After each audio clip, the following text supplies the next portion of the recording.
Now, yesterday there were few doubts regarding the assumption questions, right?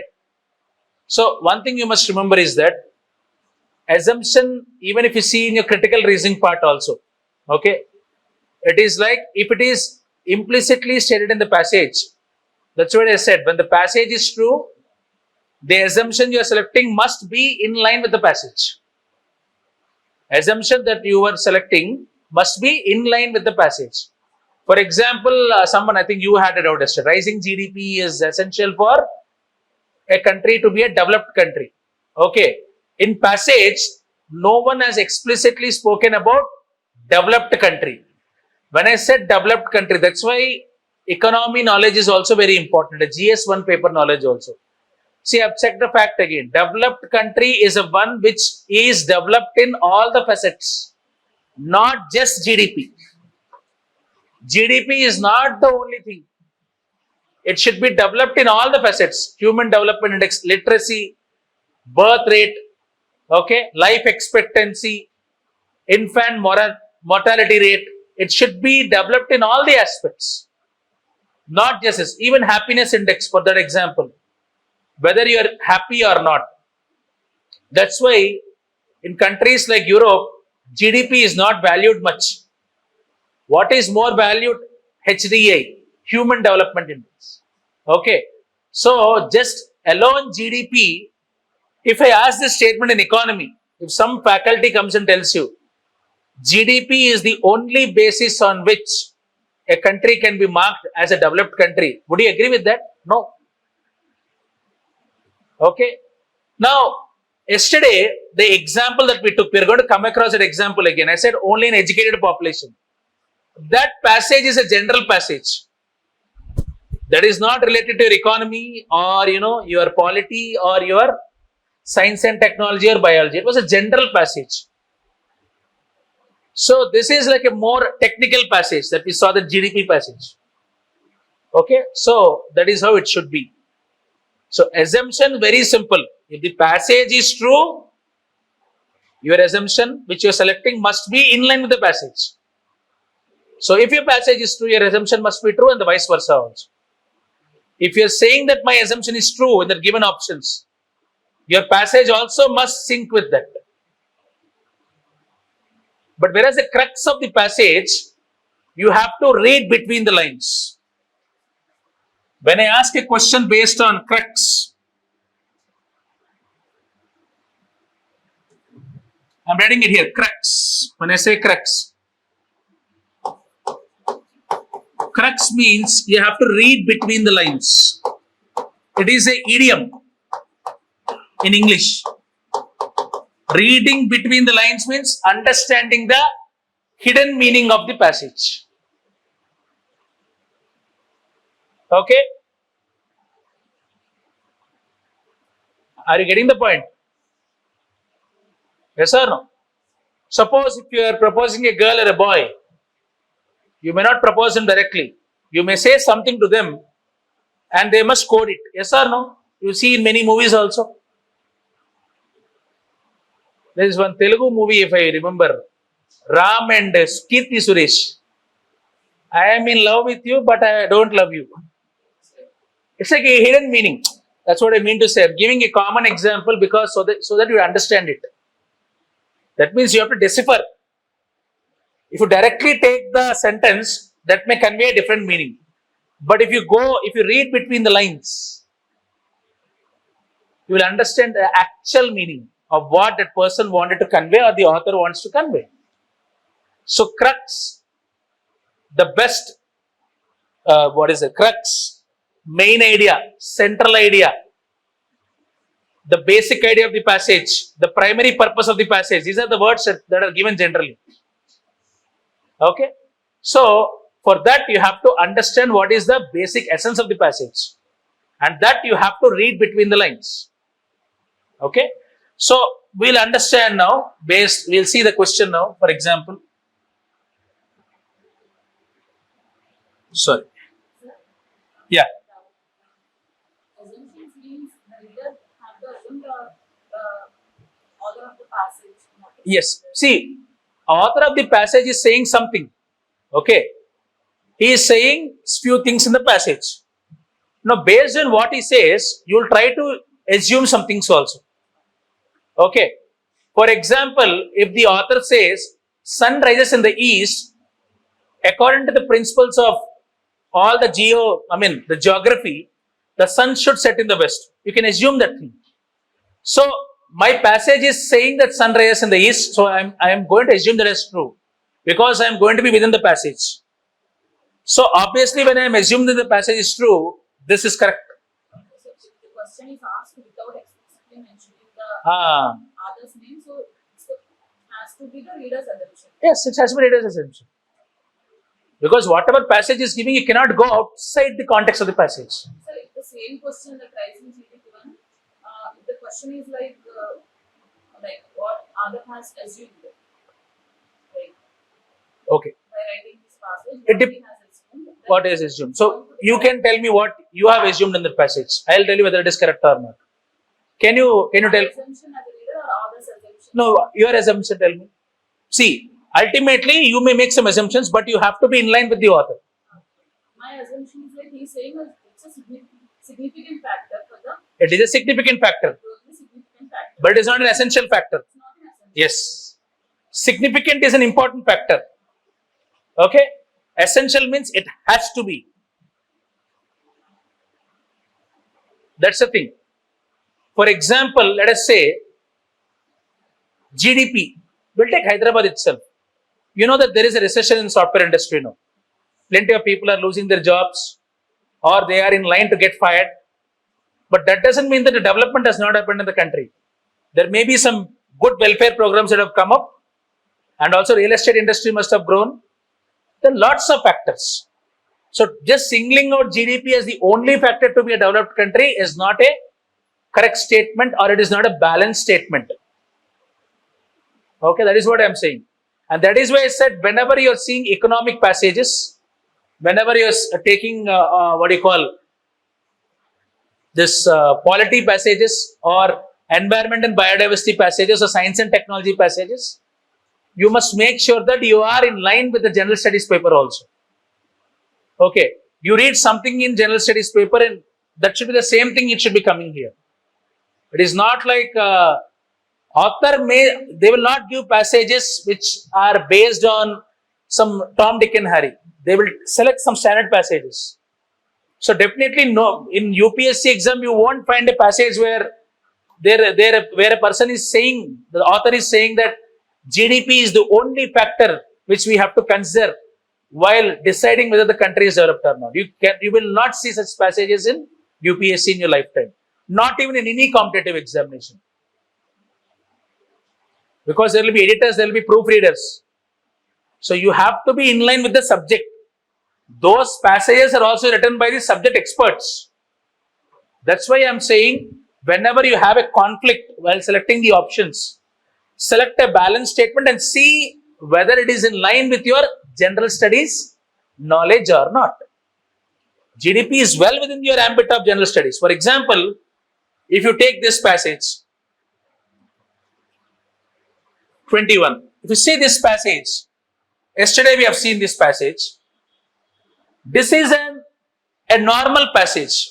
Like this, you're trying to tell some basic economics. This is a random article. This is not a professional article as such. Can you see any technical terms in that passage?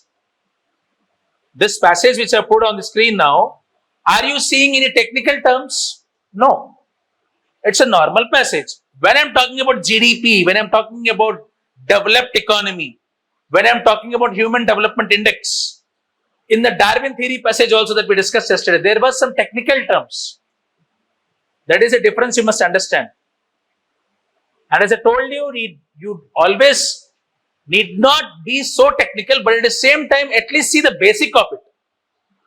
Now, if I am your economy faculty and I come and say that GDP is an essential and the only condition to see whether the country is developed or not, or whether the country is to be deemed a developed country or not, would you agree with my statement?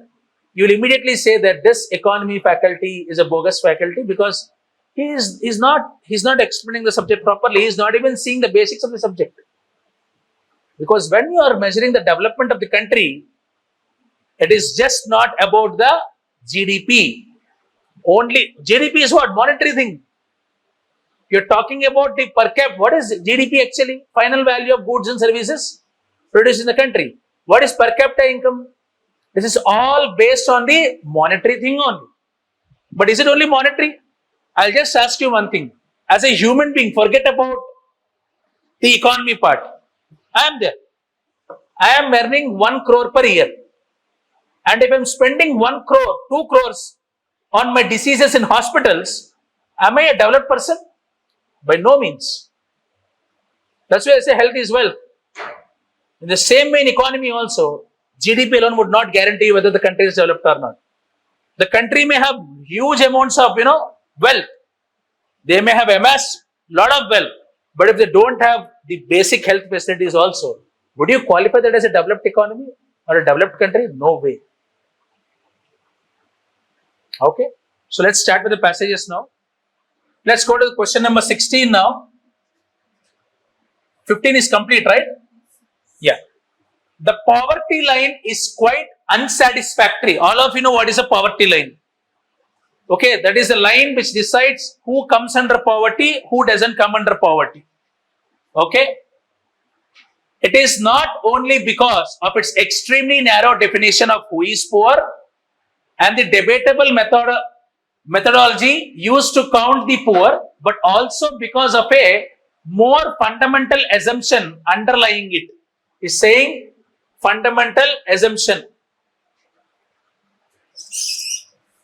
Fundamental assumption underlying it. Okay. Right. What is it? See, he's saying that definition of poverty is not satisfactory when you're defining it in our country. Why? He's saying that it is a debatable methodology to use to count the poor, but also this is saying it's extremely narrow definition. And he's saying that also there is one more reason why it is debatable. There is a more fundamental assumption underlying it, that we are assuming it when defining it. Suppose, let us say, I'll ask you a very simple thing. In Mumbai, you would have heard many stories that beggars also being ultra rich. Just by the looks of the person, can you say he's poor? Yes or no? You would have seen some videos also in YouTube and all. Don't judge a person by his clothing style and everything. You will see plenty of humanitarian videos. So you can't judge like that. So, in the same way, they're assuming something here. What is it? It exclusively relies on the notion of poverty as insufficient income or insufficient purchasing power. Now, exactly. Now, why the author is against the definition of poverty? Why he is saying that it is debatable? Because whoever is defining poverty line, according to this author, they are assuming that it is merely an income method of poverty. It is decided on what you are earning. He says that if a person is, suppose poverty line says that if a person, that's what the ration card, white ration card operates on, right? If a person is earning less than 2,000 per month, they decide him as a poor person. Yes or no? For example, someone is filing income tax returns. He is showing nil returns. But he may have 10 or 11 plots. He may have acres of land. Do you think he deserves a ration card? No, right? That's why he is debating. The author is debating. He's saying that don't decide poverty just because he's earning this much per month. Don't take his insufficient income or insufficient purchasing power. That's what he is saying. Okay. One can better categorize it by calling it income poverty. It is just one dimension. Deciding based on purchasing power is just a one dimension. No. So one can better categorize by calling it as income poverty. You can call this as income poverty. This is just a one dimension definition, but not the total definition. Okay. If poverty is ultimately about deprivations affecting human well-being, then income poverty is only one aspect of it. That's what I'm saying. It's only the one aspect. poverty of a life, in our view, this is an important term, poverty of a life, in our view, lies not merely in the impoverished state in which the person actually lives, but also lack of real opportunity given by social constraints as well as personal circumstances to choose other types of living. Now, person may be poor not just because of economic circumstances. He may be poor because of social issues. He may be poor because of personal circumstances also. For example, I had 10 crores in my bank. I'm just saying, I have put the entire amount on IPL betting. Now I am penniless. I don't have any money. I am also poor today. That's why it is just not based on the poverty line. It may be anything. It may be personal circumstances also, which renders you poor.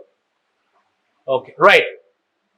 Even the relevance of low incomes, meager possessions, and other aspects of what are standardly seen as economic poverty relate ultimately to their role in curtailing capabilities, that is, their role in severely restricting the choices people have to lead variable and valued lives.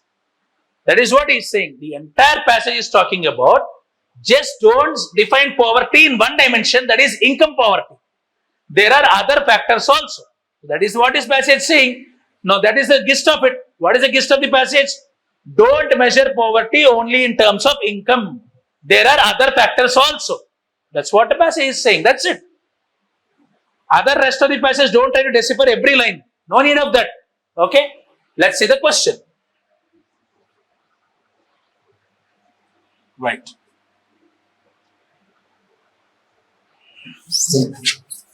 Right. See the first question.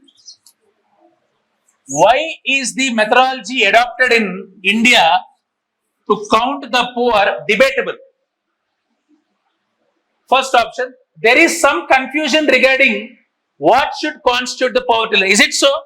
Is there any confusion? Author is crystal clear. He is saying whatever criteria you are taking for defining the poverty line is not correct. So he is not having confusion. Confusion, wrong. There are wide diversities in the condition of the rural and urban poor. Is it talking about rural and urban poor in the passage? Eliminated, out of scope of passage. There is no uniform global standard for measuring income poverty. Is he talking about global standard anywhere? Has he spoken about global standard anywhere? No way. These two options are out of scope of passage. So obviously, what is your answer? D, because we have eliminated other three. See, UPSC is all about eliminating the wrong options, sir. When you studied passages in your high school level, all you have to do is select the right answer. Here, your focus should be in eliminating the wrong options. D. Let's read D. It is based on the proposition of poverty as meager income or buying capacity. This is directly stated in the passage. Yes or no? Clear? Yes or no, ma'am? The last bench. Is it clear or not? You also, sir. Right. So, D is the right answer. Next. Why is income poverty only one measure of counting the poor? This is already explained. Let's see the options now. Why is income poverty only one measure of counting the poor? He's saying, why is income poverty only one measure, not multiple measures? First one. It talks of only one kind of deprivation, ignoring all others. This looks like the answer. Keep it on hold. See the other options. Other deprivations in human life have nothing to do with lack of purchasing power. Is it mentioned in the passage? Other deprivations. In fact, he's saying in the last paragraph that, in the last lines of the passage, every deprivation has some link to purchase power, but not everything. Some link he's talking about. So he is saying nothing to do with. This is an extreme statement, yes or no? So this is eliminated. Income poverty is not a permanent condition. It changes from time to time. Now, this is a UPSC trap. Now, if you see statement in a generalized way, this is correct. This is correct, yes or no? Income poverty is not a permanent thing. Today, I may not have any money. After 5 years down the line, I can be a millionaire also. But is that passage talking about that? Is the passage talking about that? No. This is your assumption. Passage is not connected to that. So this is eliminated. This is outside the scope of passage. Outside the scope. Okay. Income poverty restricts humans' choices only at a point of time. It's the same thing again he's talking about. Is it talking about that? Income poverty restricts human choices only at a point of time. Does the passage say only at a point of time? It may or it may not. It depends on your income capacity on that particular time. So is passage talking about that? Passage is simply saying that, Arey Baba, don't measure poverty only in terms of income. That's what he's saying. There are some other measures also. He is not talking about anything else. He has not even explained what is the income poverty also. So please make the gist of the passage. So this is also eliminated. This A is the right option.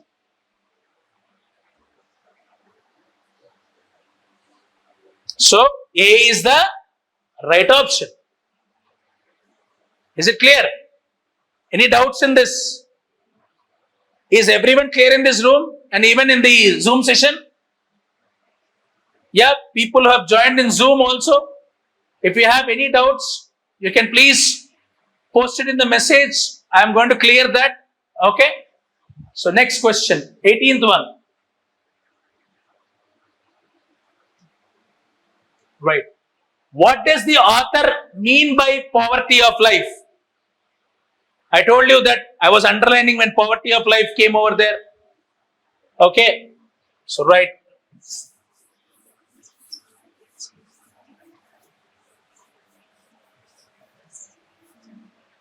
What does the author mean by poverty of a life? This is the question. Read the options now.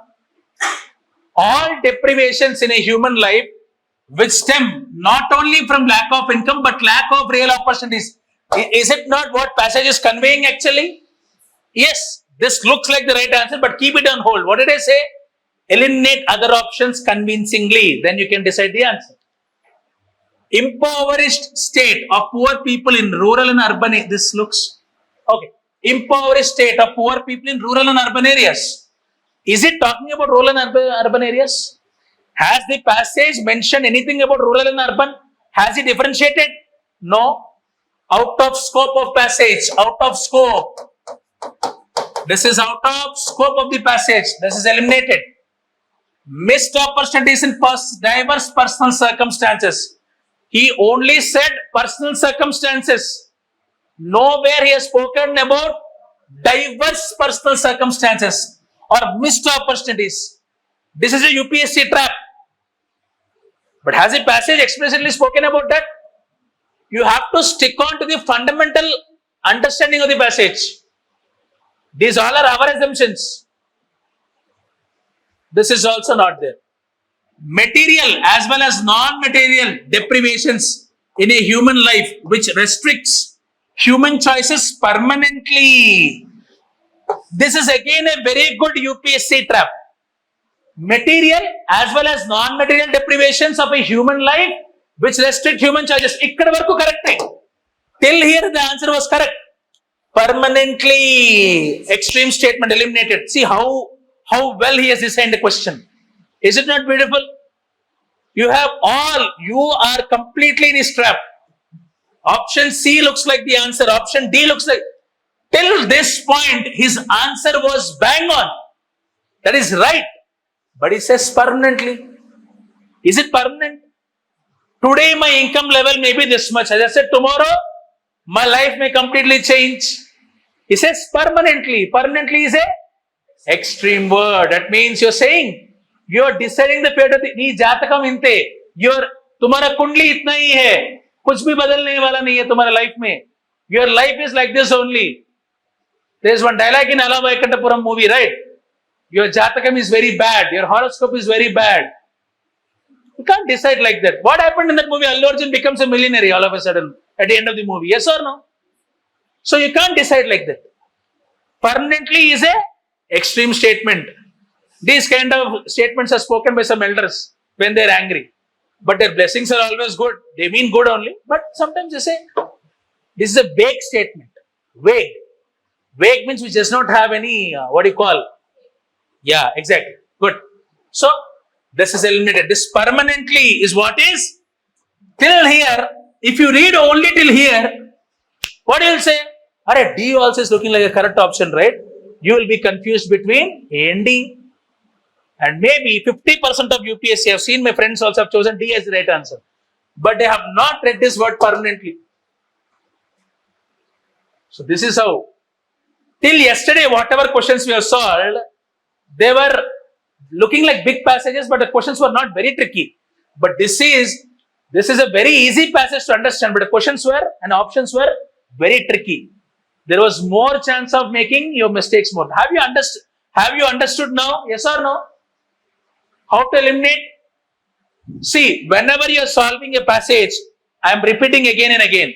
Whenever you are solving a passage, always the first point is you should be restricted to your passage only. Be within your limit. When I say be within your limit, be within the limit of the passage. Don't try to go out of the passage. When you go out of the passage, you will find many choices correctly.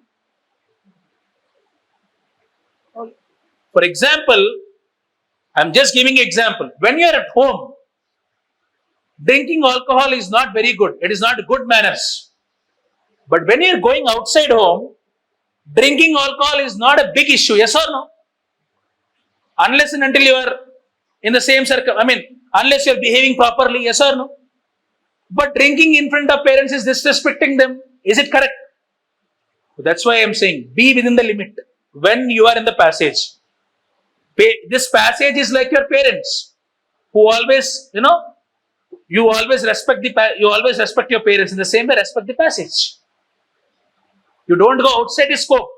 When you are at home, when your father and mother are there, obviously you will have to stay under control and watch what you are doing and watch what you are speaking. Watch out for what you are speaking also. Yes or no? Some control. Not only parents, if you go to a place of worship also, temple, masjid or even church, would you speak something bad? No. You have respect and fear and devotion towards God. So be limited to that. Be limited to the scope of the passage. Don't go outside the scope. First rule. Remaining elimination techniques will come afterwards. Always be in the scope of the passage. Is it clear? Okay, let's move to the next question now. Right.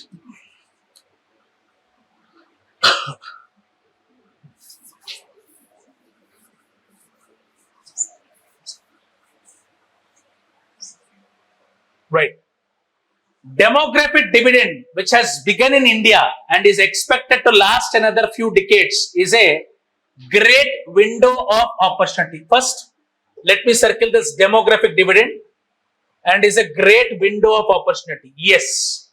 The demographic dividend is basically a swelling in the working age population, which conversely means that the relative ratio of very young and very old will for a while be on the decline. He has explained beautifully. Now, India is really on a verge of a demographic dividend. What is demographic dividend? Increase in working age population. As our National Sample Survey Organization declares, it is the age of 15 to 59, I suppose. Exactly, I don't remember what it is, but it is 15 to 60, let us say, on a whole. So, when this working age population increases, what happens? For a while, relative ratio of very young and very old will be on decline. For a while only. Not permanently, for a while. He says for a while. Okay. From the experience of Ireland and China, we know that this can be a source of energy and an engine of economic growth. He's saying that whenever demographic dividend in any country is there, that means working population is going to be high, then it is a source of energy and engine of economic growth. Why? He will explain that. Why is he saying this statement? Why, when working population is increasing, why it should be a source of energy and engine of economic growth? The demographic dividend tends to raise a nation's savings rate Since in any nation, it is the working age population that is the main saver. See, whenever working population is more in the country, working population will only work, yes or no? They will only earn more. Can a person who is, can a kid who is below 15 years earn more? Maybe in rare cases when he is a child artist. Don't say child labor, okay? Child artist, that is exempted, even in fundamental rights. You see in many movies, child artist working. That is based on his prodigy, okay? Right, so, there remains. And since the savings rate is an important driver of growth, this should elevate our growth rate. When savings are more, you will invest. When you have so much of wealth, what you will do? You will invest in mutual funds. Those mutual funds may be infrastructure bonds, municipal bonds, it may be anything. Okay. However, the benefits of demographic dividend depends upon the quality of working age population. Quality. Working age just because, see, always in life, remember one thing. Quantity is not important. Quality. Quantity is not everything. Quality is going to be important. Right. And this implies bringing back the importance of education, acquisition of skills and human capital. Education is important for working age population. Acquisition of skills. Required, when he says acquisition of skills, required skills that the economy, the world economy, the global economy is demanding today. Okay. And human capital. What is meant by human capital? Human capital may be anything. It may be monetary. It may be your brain also. Is it clear? So what is the passage saying? Demographic dividend is a great opportunity for India because working age population tend to save more. But whether demographic dividend will really be useful will depend upon the quality of that population. For that quality of population, education, acquisition of required skills and human capital is going to be important. This is the gist of the passage. Now let's come to the questions. Okay.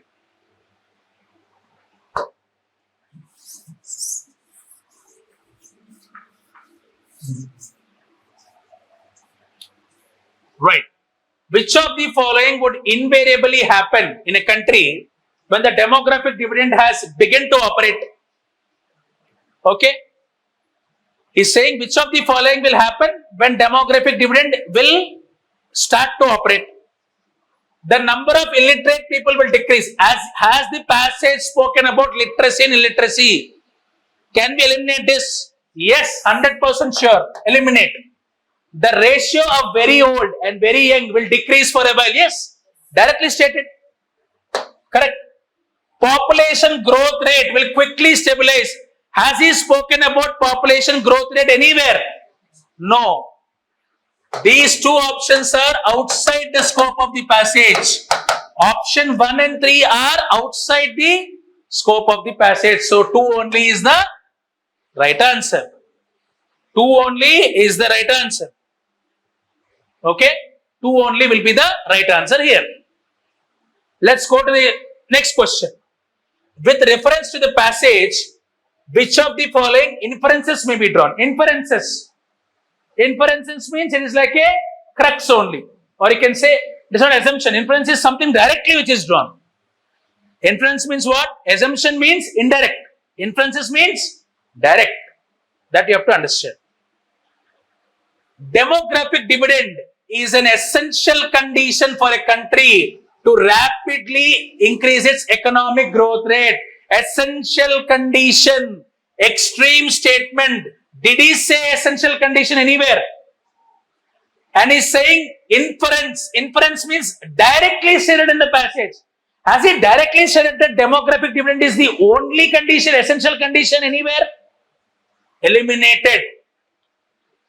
Promotion of higher education is an essential condition for a country for its rapid economic growth. He says importance of education. Has he spoken about higher education anywhere? Again, he is saying essential condition. Already extra. This is even more extra. Yes or no? ఏదో మేము వస్తుంది కదా బాగానే extra చేస్తున్నావు నువ్వు అని చెప్పి అలా ఉంది. Already that higher education itself is not mentioned. Then he's saying essential also. Where does that come from? Extreme. This question maker is doing ati over here. Yes or no? He's doing all nonsense. These two are eliminated, sir. Are you convinced, ma'am? Why these two options are eliminated? When he's saying inference means directly given in the passage. Nowhere in the passage, demographic dividend is not touted as a essential condition for rapidly increasing its economic growth rate. It is not essential.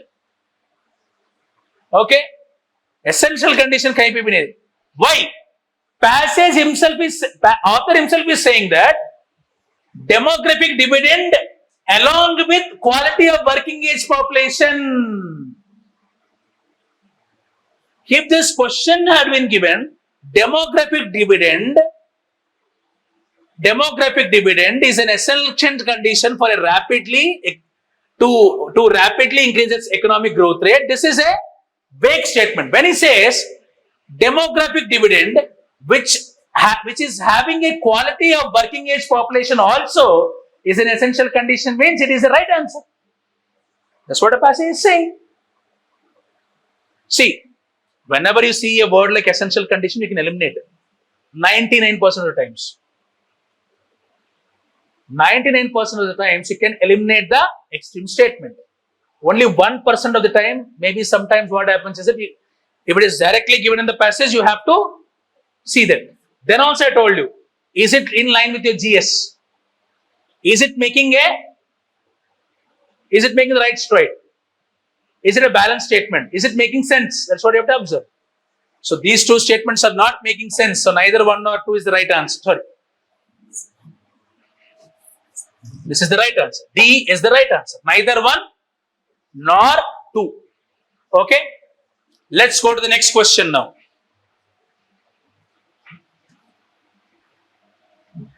I think already we have discussed this question yesterday. I'll just discuss it again for everyone, those who have missed the session also. Okay. Once.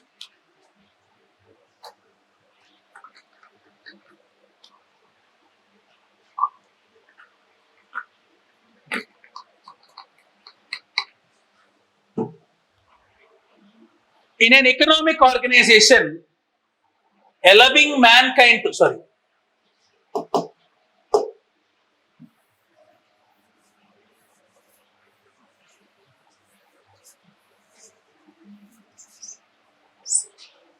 in an economic organization, allowing mankind to benefit by the productivity of machines should lead to a very good life of leisure, and much leisure is apt to be tedious except to those who have intelligent activities and interests. If a leisured population is to be happy, it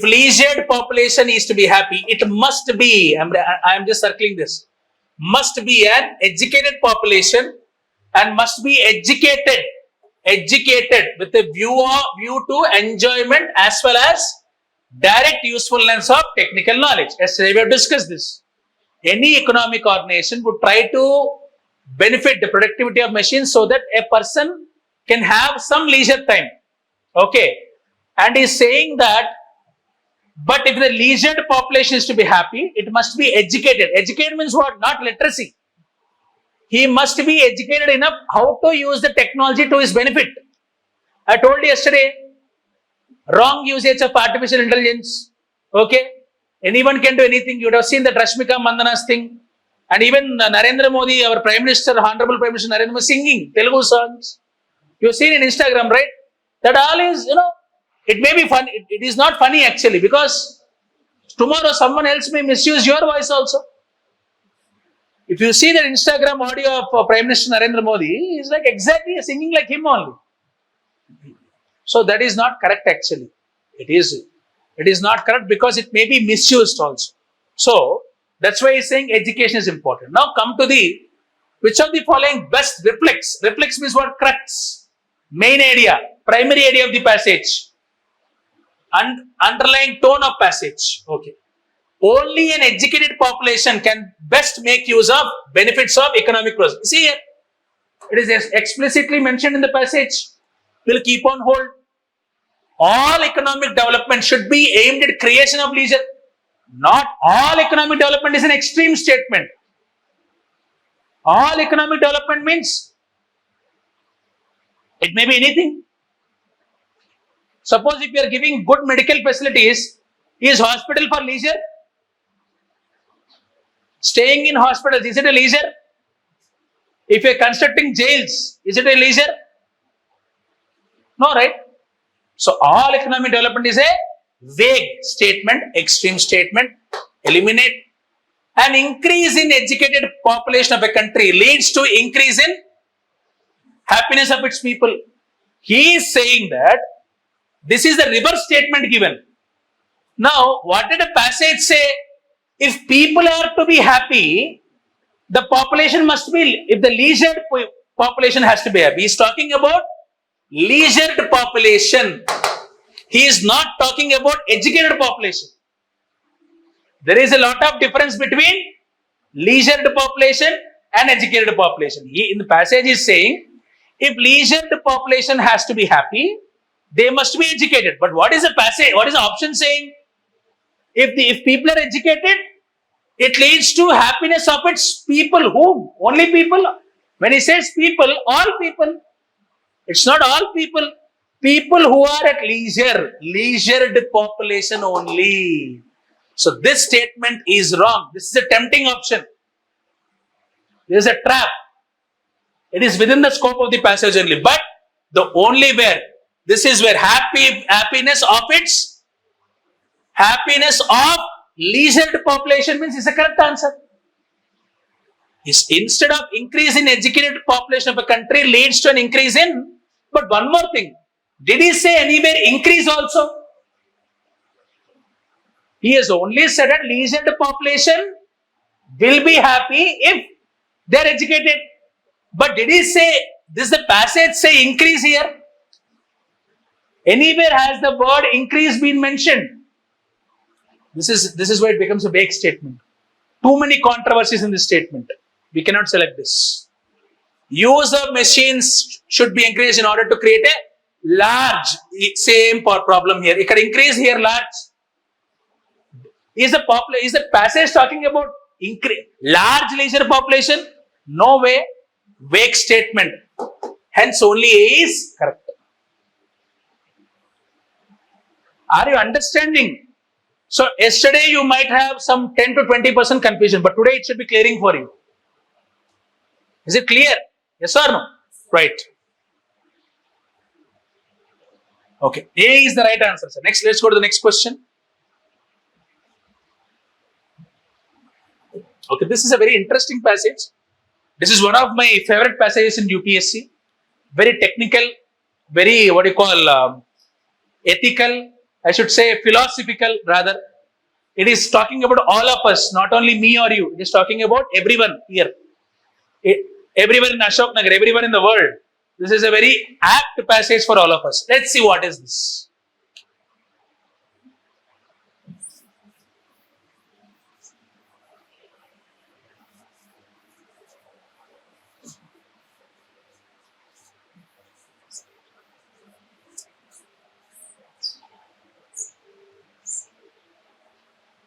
Okay, right.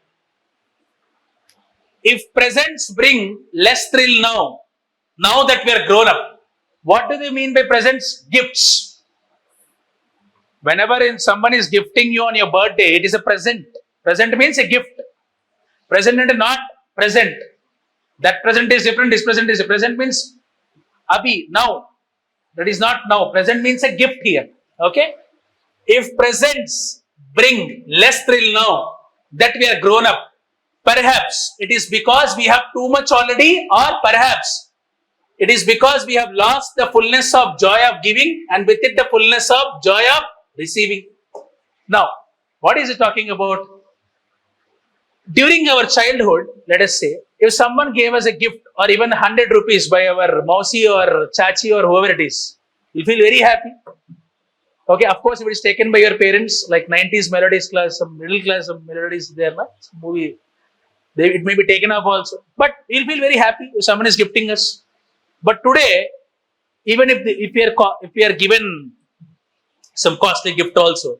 It is not giving the same kind of happiness. There may be multiple reasons because you have to give party also. That is another thing. I'm just kidding. I'm just joking. Let's restrict to the scope of passage. Now today, even if someone gives us a gift, we are not thrilled. Maybe he is saying the reason because already we have too much already. Okay. Suppose if I am a millionaire, if I receive a small gift, I may not be happy with it. Arey yaar, I already have this. Why are you again purchasing? Don't waste your money. Or because we have lost that joy in giving and taking also. We have lost it. Now, children's fears are poignant. Their miseries are acute. Poignant means they're very clear what their fears are. Their miseries are acute, but they do not look forward nor far too backward. This has a hidden meaning in it. What is the hidden meaning? They don't look too forward nor too backward. That means they don't think about past, they don't think about future. If a 7-year-old kid is asked to become an IITian, can he have that imagination of future? No, right? If parents says to a 7-year-old kid, "Arey, in 5th class itself you have taken IIT foundation, today you become an IITian." Does he have that much of thinking? No. He is only worried about today only. Whether today he is getting the right food, whether he is getting to play. He has small happiness. He has very small happinesses. He doesn't look too far ahead. Now that is what today as a generation we are lacking. We are too worried about. Suppose if I get, let us say, 1 crore in betting in IPL today, your immediate worry is what? Arey, 1 crore. First you will worry about tax authorities, how much tax is going to be deducted. Okay. Suppose if you have got something, let us say you wanted to become IAS officer at the age of 25, but you became at 30. You say, "Arey, 5 saal guzar gaye, 5 years already over. Had I got at 25 itself, it would have been wonderful." You are not happy that today you have got it. Always you think about past or future. That is what he is saying. Their joys are clear and complete because they have not yet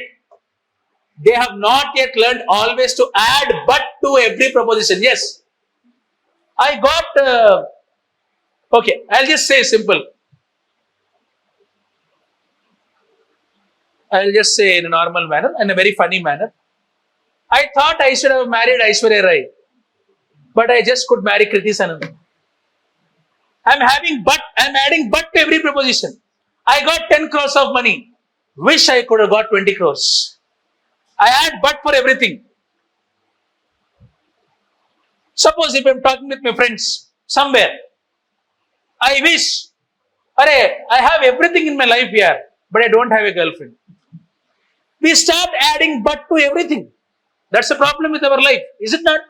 Everyone, whether it's a boy or a girl or whoever it is, whether it's our parents or grandparents or whoever it is, we have some dissatisfaction in our life. Yes or no?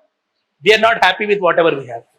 Okay. Perhaps we are too cautious, too anxious, too skeptical. Perhaps some of our cares would shrink if we thought less about them and entered with more single-minded enjoyment into the happiness that comes our way. Is it clear? Very clearly written. He says, we are too cautious, we are too anxious, always thinking about something, and we are too skeptical, doubting. Even some people have that feeling. If continuously everything is happening good in your life, you will say, "Arey, हमारे जिंदगी में तो इतना अच्छा नहीं होना चाहिए, कुछ तो होना चाहिए." You have that feeling also, yes or no? If everything is happening well, you will say, "Arey, everything is happening well. I am scared now. Is something bad going to happen in very future?" We have such feeling, yes or no? So that's what he's talking about. Perhaps some of our cares would shrink if we thought less about them. Overthinking. Smoking is injurious to health. In the same way, overthinking also is injurious to health. Yes or no? So, if we thought less, entered with more single-minded enjoyment. Suppose you are going to a party. What you should do in a party? Just dance. Just enjoy. That's it. Don't think about your past and future. Don't think about your ex-boyfriend or girlfriend, what happened in 5 years ago. Just enjoy the moment. That's what he's saying. Is this passage not connected to everyone? Tell me. This is connected to every damn person in the world. Okay, now let's see. With reference to passage, which one of the following statements is correct? It is not possible for adults to feel thrilled by presents. Is he saying that it is not possible at all? Extreme statement. Eliminate this. There can be more than one reason why adults feel less thrilled by presents. Yes. He says that if presents bring less thrill now, that we are grown up. Grown up means what? Adults. Perhaps it is because we have too much already, or more than one reason. This looks like an answer. Let's keep it on hold. The author does not know why adults feel less thrilled by presents. No, he knows. Author knows why we are not thrilled. He is saying the reason also. He is saying that we think too much about past and future. We don't enjoy the moment. He knows everything why we are not able to enjoy. This is contradicting the passage. Passage कोई गलत बता रहा है. It is demeaning the passage. Adults have less capacity to feel the joy of loving or be. This is a trap option. He is saying joy of giving and joy of receiving. Nowhere he has spoken about love or loving. Has he spoken about love, loving or love? This is a trap. What he will say, sir, he is saying the joy of giving and joy of receiving. It is giving and receiving, not loving and being loved. This is a trap option which is outside the scope of passage. This also has to be eliminated. Answer is B. Are you understanding? This is completely logical reasoning, sir. Logic. Apply the logic. Not more than logic, it is more common sense. Most important thing, just restrict yourself to the passage. I think a prasangalu cheyadu. Yeah, please, go ahead. Yes. Suppose if assumption says adults have less capacity to feel the joy of giving and joy of giving, it is bang on correct. Directly in the passage, right? Don't worry, they will not give you two right options. Only one only. That's why this is a trap option. See, this option is making you think, it is getting you doubt. You should not even think about this option, but UPSC is enticing you into that option. Yes. Sorry? So, assumption, he says, which of the following statements with reference to passage? Here, when he is saying with reference to passage, he is not talking about assumption here. No, assumption word has not been. He is asking directly. What is passage stating directly?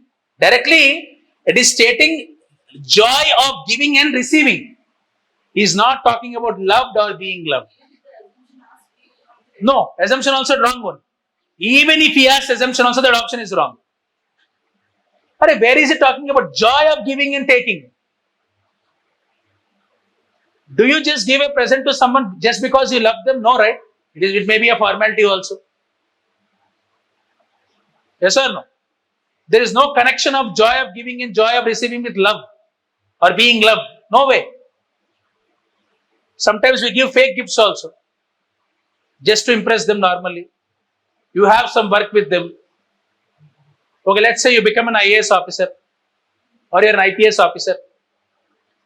Okay, you have some work. Your neighbor is troubling you. You want to use the influence of your IPS friend. You give him a gift. You give him a gift because you're loving him? No. It is just because you have some work with him. Okay. So answer is B. Let's go to the next question. The author of passage is against. Author of passage is against what? Worrying too much about past and future. This is the answer. Let's see other options. We'll keep on hold. Being in habit of thinking about presents. It is vague statement. Do you think he's saying that no one is bothered about presents, gifts? Vague option. Not being thrilled by new things. New things. Out of passage. Out of scope. This is a very good trap option actually. He is talking about presents. Present may be a new thing or what? It may be anything here. Okay, he's not talking about that. Okay. Not being thrilled by new things. New things is not only presence. New things can be anything. It may be a new job. It may be a new role. It may be in anything. New thing maybe you may be married. You may enter into a new relationship. It may be anything. It is a vague statement. It is more controversial. Are you understanding? This is eliminated. Giving and receiving joy on this is also very good things here. Giving and receiving joy only partially. He's saying author is against. Okay. If you see the true meaning of it, if you see giving and receiving joy only partially. Read a sentence. Perhaps it is we lost the fullness of joy. He's not talking about partially. Be technical. When he's saying people are not have lost the fullness of joy, either you will be enjoying partially or you will not be enjoying fully also. Partially means 50%, 40%. Maybe you don't have any interest also, yes or no? You may not have the partial thing also. Partially is again what out of scope of passage here. He is saying that with the fullness. Fullness. Limit within the scope of passage. He's talking what? Fullness. He's saying we as people have lost the fullness of joy. We are not able to enjoy the joy fully. That doesn't mean that we are enjoying partially. We may not be enjoying at all also. This is also a very good question. Answer is A. See, basically this is what is the gist of passage, yes or no? Now when we entered the passage, what did I say? We are worrying too much about past and future. Remaining all are dummy options. See, I'll tell you one thing. While talking about vocabulary in English also, now if someone asks you when you're not having a job, how are your finances? You'll say that my finances are okay. My economic situation is not that good. Would you say my dad is not giving me pocket money? I don't have pocket money. I don't have money. This is all vague English. Exactly these three options are like that. It is talking vague statements. These are not complete statements. Why it is not complete statements, I've explained you also. Because it is not giving the correct picture. Is it clear? What is the gist of this passage? Simple thing. We are not happy with anything because we think too much about past and future. This is the gist of the passage. That's it. Okay? So answer is A. For 22nd answer is what? What we have said? B. And 23 it is A. Okay? Right. We'll go to the next question. Okay.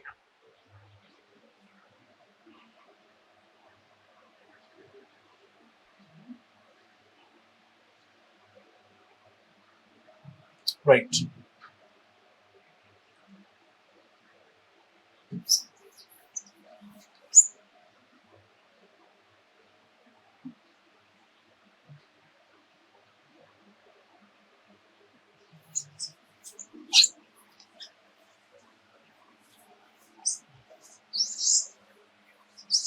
Now passage 16, question number 24. Okay, let's see.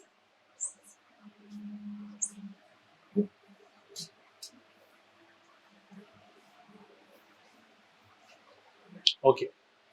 How best can the problems of floods and droughts to be addressed so that losses are minimal and the system becomes resilient? In this context, one important point that needs to be noted is that India gets too much water, about 75% of annual precipitation during 120 days, June to September, southwest monsoon, and too little for remaining 245 days. This skewed water availability has to be managed and regulated for its consumption throughout the year. Now see here, what is saying in this passage? We have to address the problems of droughts and floods very intelligently, logically, and resilient. See, that solution is resilient. Why? Because in India we have uneven distribution of water. Because during 120 days in the monsoon season from June to September, we receive 75% of our water resources. And remaining 245 days, we get too little water. We don't get water at all. So he's saying that we have to manage this uneven water distribution very carefully, and we have to use it very carefully so that we don't have problems throughout the year. Now he's asking, now this is a very interesting question. Which one of the following best reflects the practical, rational, lasting solution? Till now, see here, this question is different. Now, till now, whatever question we have solved, we were within the scope of the passage. What did I say? Only restrict yourself to the scope of the passage. But now he is asking solution. Has he given any solution here in the passage? No. We have to find the most logical, practical and lasting solution. This is where your GS paper knowledge will come into the fore. For water problem, if you are an IAS officer, what would you suggest? That's a question. Constructing huge concrete tanks is here, huge, extreme word. Concrete storage tanks and canals across the country. When he says huge concrete storage tanks, this looks like a vague option, will hold. Changing the cropping patterns and farming practices. So, till now we are eating rice and wheat. So, what should we eat now? Millets. Okay. And what else? Burgers, pizzas. That also again comes from bread, wheat only. So, that is a vague option. Yes or no? Vague. Interlinking of rivers across the country. This has been since independence. Are we able to do it? Are Kaveri, every day some dispute is going on. Interlinking of rivers is not a viable solution. That's why I said GS knowledge is important. Even in polity also you have Article 262 for setting up a tribunal for interstate water disputes. This is again not a viable.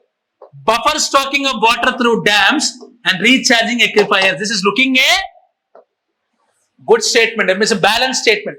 When he says huge concrete, can we construct huge? Is it practical?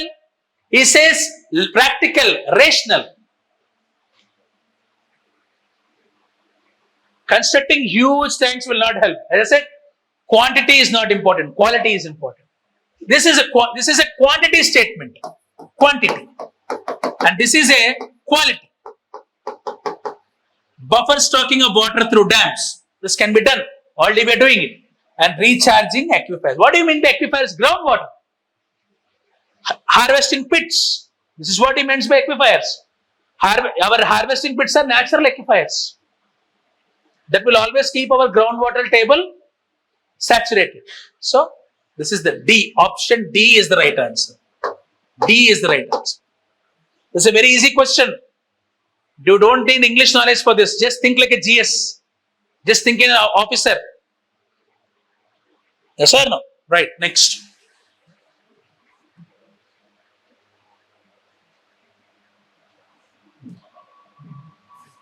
Right. This is another kind of thing. Okay, right. This is again a very interesting question. Again, solution based question only. Which is talking about our water problems. Okay, right. All of you read the passage, sir. We often hear about conflicts among different states in India over river waters. Exactly that's what we are discussing. Yes or no? Kaveri water issue. Okay. Of the 20 major river systems, 14 are already water stressed. 75% of population lives in water stressed regions. Water stress means where water is in high demand and more people are there and less water resources are there. That's what you meant by water stressed. A third of whom live in water scarce areas. Climate change, demands of rising population and need for agriculture to keep pace and increased rate of urbanization and industrialization will exacerbate water stress. According to the Constitution of India, water is a state subject and not that of union, except for regulation of interstate rivers. He says that according to Constitution of India, water is a state subject, not a union subject. But interstate disputes, center can intervene. They can set up a tribunal according to Article 262. That is not required. It is within the scope. Okay. Right. Key to ensuring balance between competing demands of various stakeholders is a basin-based approach to allocate water among constituent regions and states. Allocating fair share of water to them requires assessments based on objective criteria such as specificities of river basin, size of dependent population, existing water use and demand, efficiency of use, projected future use, etc., while ensuring environmental needs of river and aquifers. You see here. Now, I have Kaveri River. Karnataka and Tamil Nadu are going through dispute. I am explaining what he wants to say. This is not a property issue. 50% to one son, 50% to another son. It's not like that. When you're distributing water, you need to make sure that the person who requires water really should get more water. Number one. Number two, you have to keep environmental concerns in mind also. You cannot use 100% water. You cannot dry up everything. So you have to practically take evidences into picture. You just can't say theoretically that this region requires more water. It should be based on what? Objective criteria, specificities of river basin, size of dependent population, existing water use, efficiency of use, everything. So now he's asking, which of the following best reflects most rational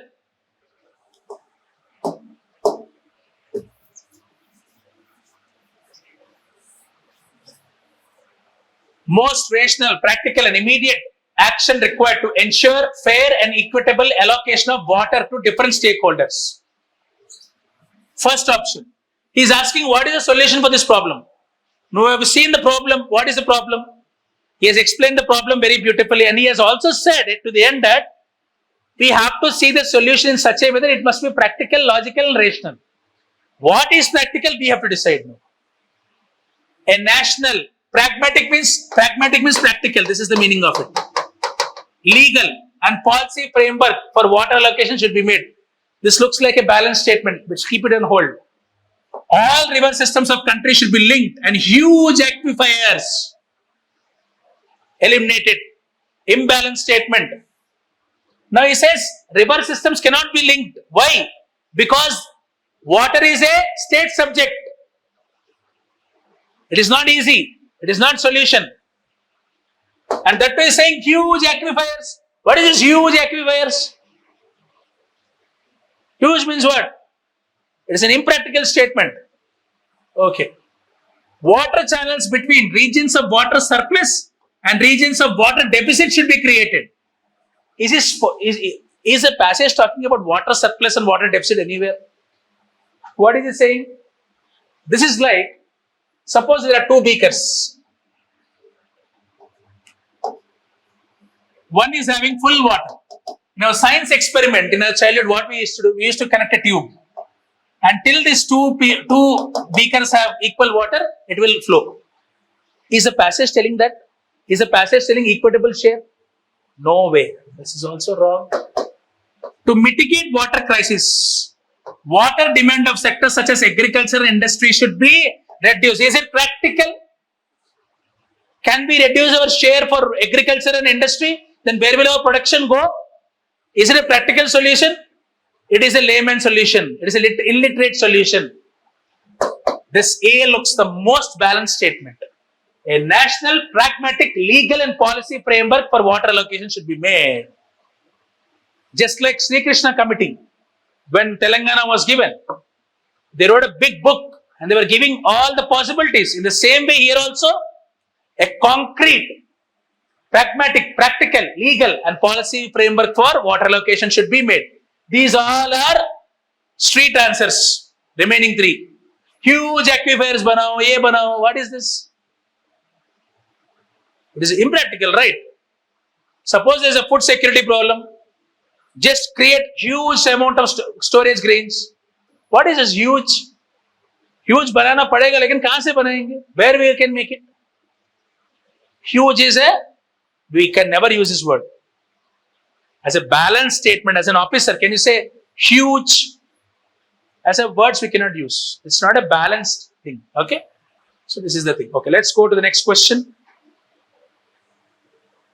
Okay. Some comments are there. Let me tell you, sir, making loss looks long time during now.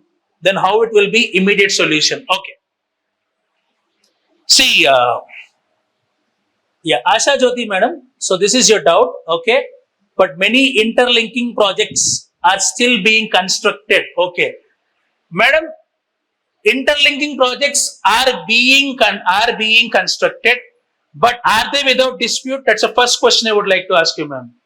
It is disputed because even during Krishna water distribution, the stakeholders Telangana, Karnataka, and Maharashtra, they are still having some fight. Even during Telangana election time also, in Krishna Nagar Sagar Dam, there were rumors that, YSRCP party members have occupied our Telangana, this thing. So this is a state subject. So interlinking should be, what is this? Water channels between, one more thing, all river systems. And one more thing, ma'am. Your thing, all river systems of the country is saying all here. Madam, it is not possible with all. All is an extreme statement. Asha Jyoti, madam, all is an extreme statement. And one more thing, he is saying huge aquifers. This statement may be somewhat correct, but he is saying huge aquifers. This is not practical, so this can be eliminated. Okay, right. You're talking about 24th question. Okay, right. Okay, and one more thing regarding this question, making loss. Making laws, whether it takes more time or less time, that depends upon the government, madam. Now, if you see the Article 370, it was done within 10 or 15 days. Government can make it if they want. Okay? It is upon the government. It is not in courts. Making laws is not a job of judiciary system. It is a job of government. It is a job of executive. So, government can make the laws if they want. This is the more practical solution. Okay? Right. Let's go to 24th. She has a doubt in 24th. I'm just going to go for 24th again. Right. 1 second. Right. Okay. Interlinking of rivers across the country. Okay, ma'am. Right. Asha Jyoti, ma'am, you were saying that interlinking of rivers across the country. Suppose if rivers itself dry up, then what you will do, ma'am? That's my question to you. Interlinking of rivers across the country, he is saying in the passage that 120 days we will get extreme water. Remaining 245 days we get very scanty water. If rivers itself dry up during the dry time, then what will linking of rivers will do?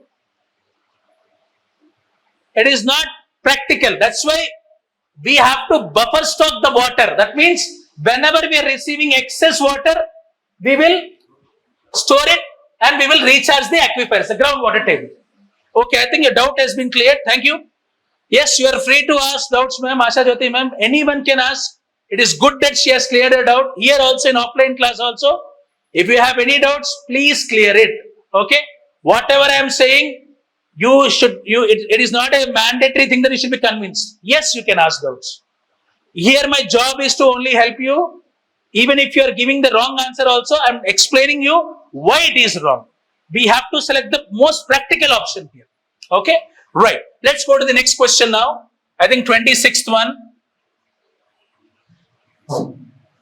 Right. 25 is complete. 26. Okay. Right. Now this is another interesting passage here.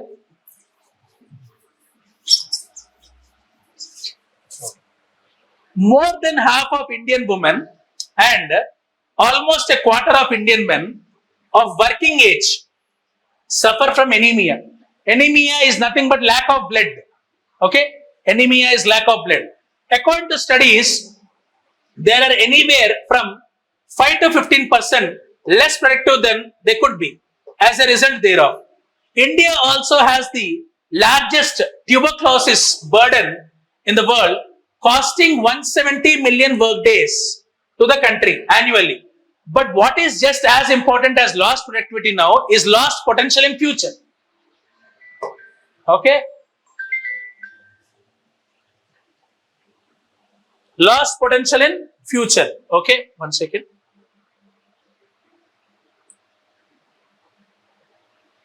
Okay.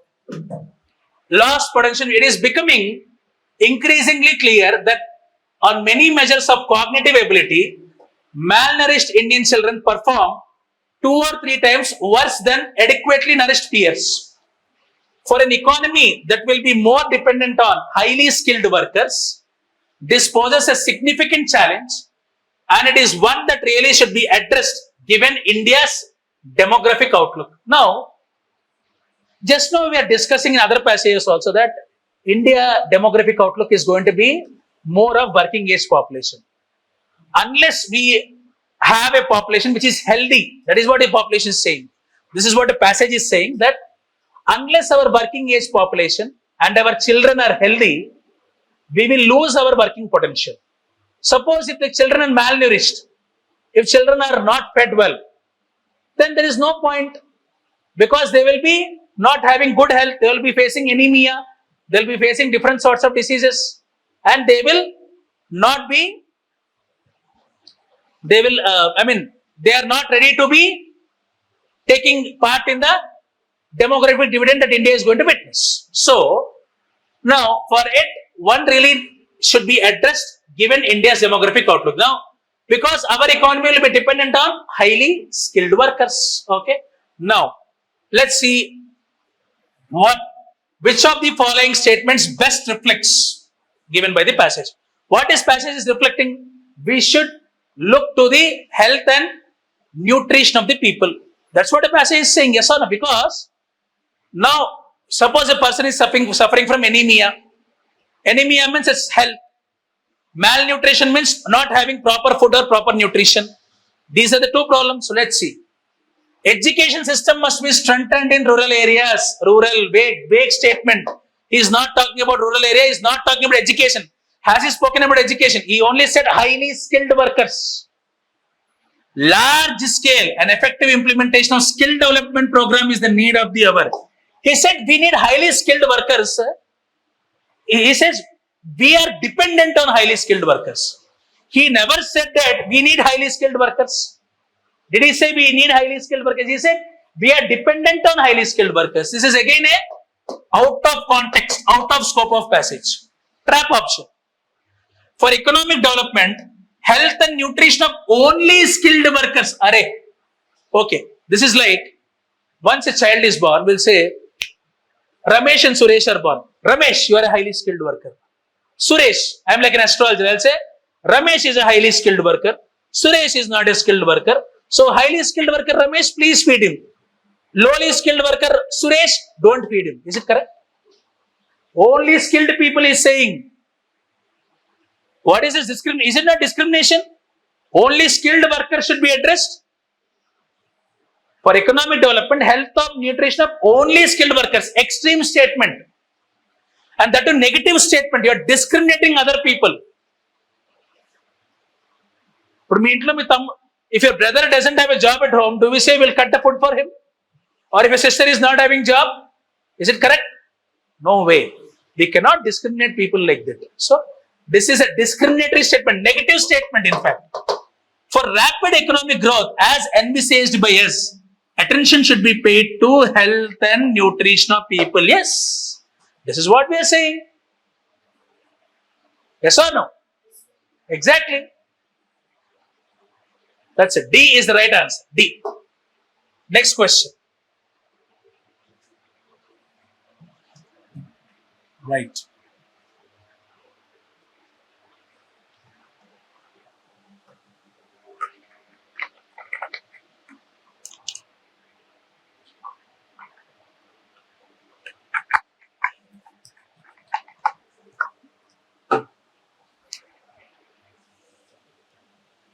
Okay, right.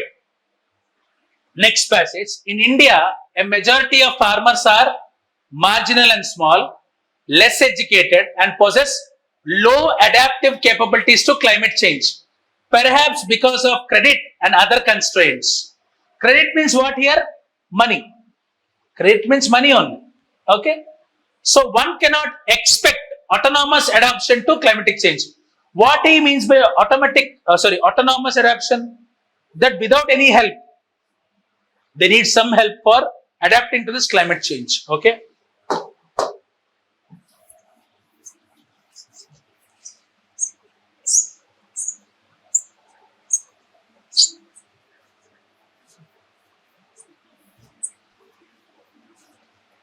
Okay, right.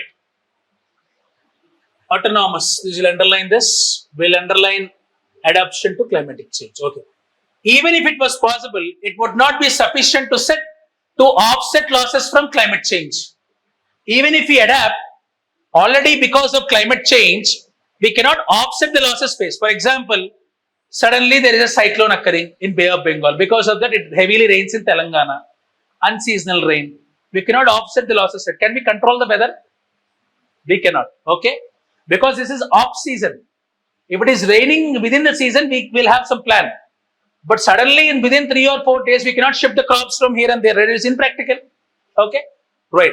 To deal with this, adaptation to climatic change is paramount alongside a fast mitigation response.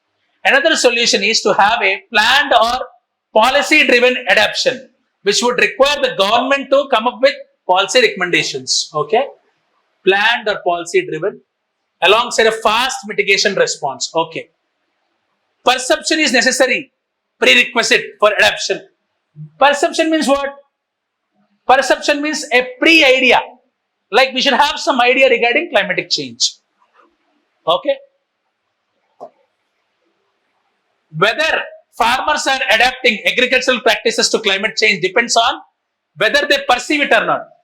Unless they know something about climate change, they cannot adapt to this climate change. However, this is not always enough for adaptation. It is important how a farmer perceives the risk associated with climate change. First of all, farmers should understand. Government should give him training. That's what he's saying. But government itself is not responsible, but government should help them. Government must help them. Okay? Or you can say that government or some agencies must change the perception of the farmer, or they should understand what it is. Okay? Which one of the following best reflects the most logical and rational message conveyed by the author of the passage? Okay. Now see here. Now I have spoken one statement. I said, government should help them in giving training, essay. But you see a statement here. Adaptation to climate change and mitigation are basically the responsibilities of the government only. Is it the responsibility of government only? What he is saying here, it is important how a farmer perceives the risk associated with climate change. Government should give some help, but government cannot do everything. That's what I am saying. So this is an extreme statement. Is it only the responsibility of, basically the responsibility of government only? Farmer should also understand, right? What is the, he should also perceive, that's what the passage is saying. Climate change causes a change in government policies regarding land use patterns out of scope. Is the passage talking about land use patterns anywhere? Out of scope. This eliminated. Risk perceptions of farmers are important for motivating them for taking it up. This is what it is. Directly given. See, I'm telling you one more thing. Whenever he is asking you the crux of the passage, you should always read the last 2-3 lines also.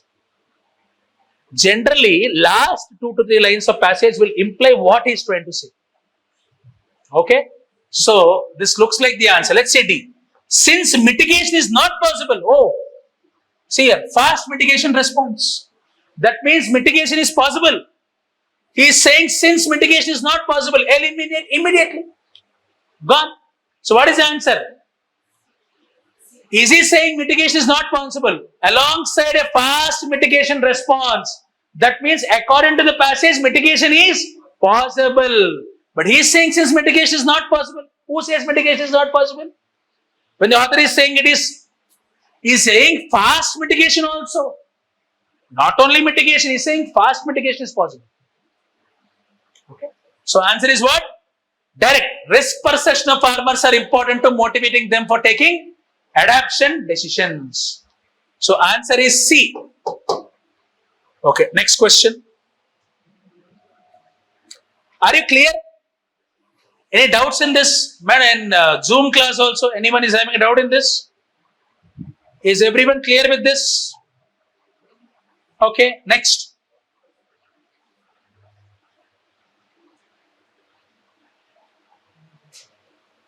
Okay, this is another small passage.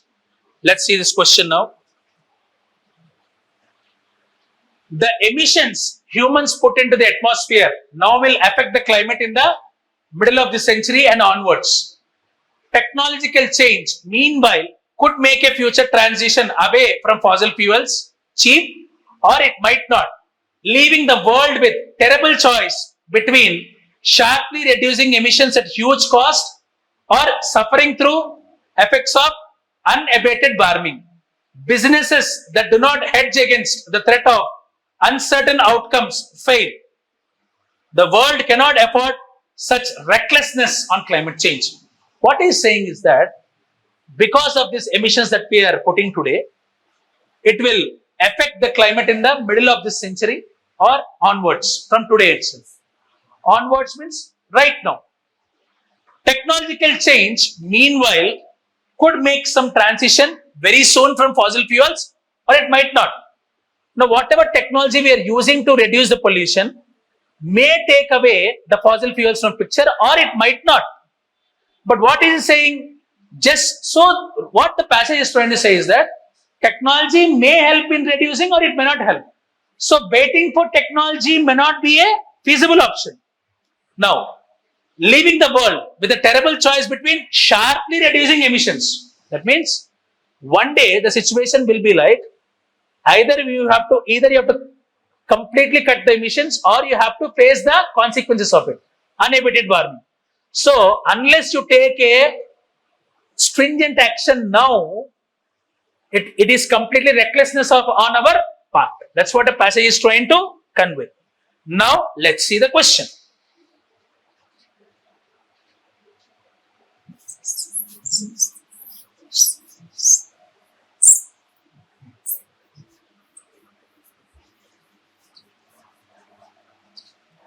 Okay.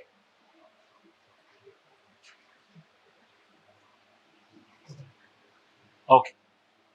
Which one of the following reflects the most crucial message conveyed by the author of the passage? Businesses that cause emissions may need to close down or pay for pollution in the future.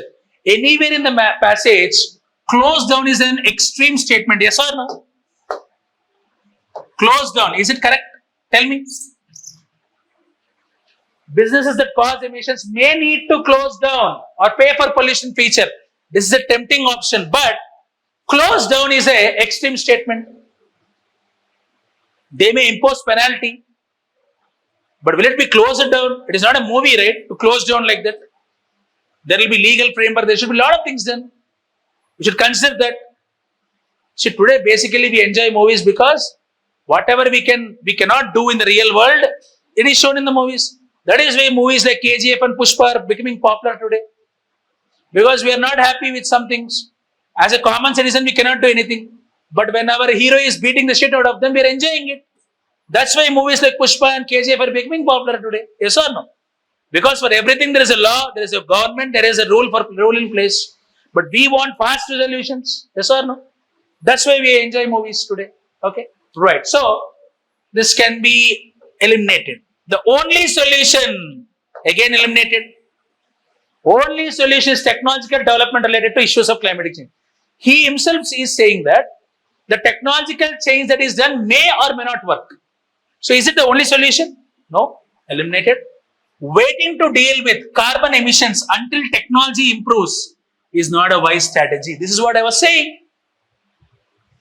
We should take immediate action because technological changes may reduce carbon emissions, may not reduce. So waiting for technology is not a wise option. Yes, this looks like a right option. D, let's see.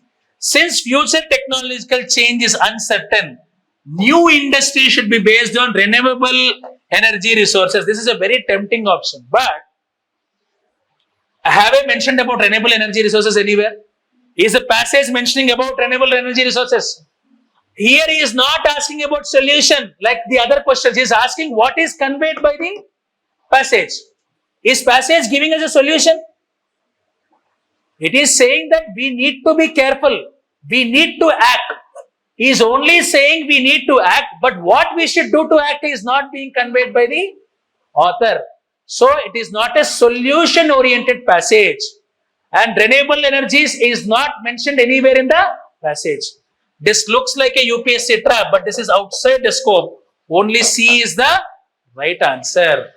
Only C is the right. Madam, any doubt? Here? Any doubt? Some doubtful faces here. Any doubt here? Yes? No? Fine. Let's go to the next question.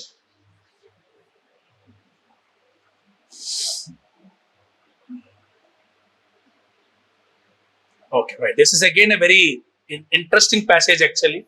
This is one of my favorite passages, which is more of logical ability.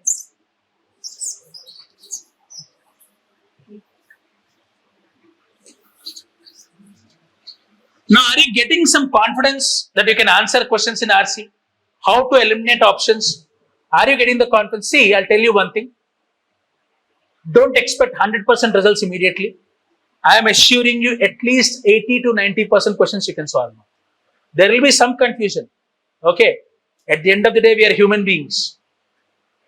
Whatever class I am saying, human being can receive 90%. I can say 100%. It will take some time. It has taken time for me also. It will take time for you also. Practice previous year questions once again after going home after today's session.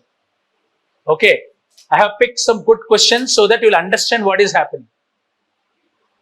So don't worry. Is it difficult? Comprehension, tell me. Is it related to English vocabulary? Do you require a lot of English for that? And one more thing I'm telling you, I'll give you one more trick.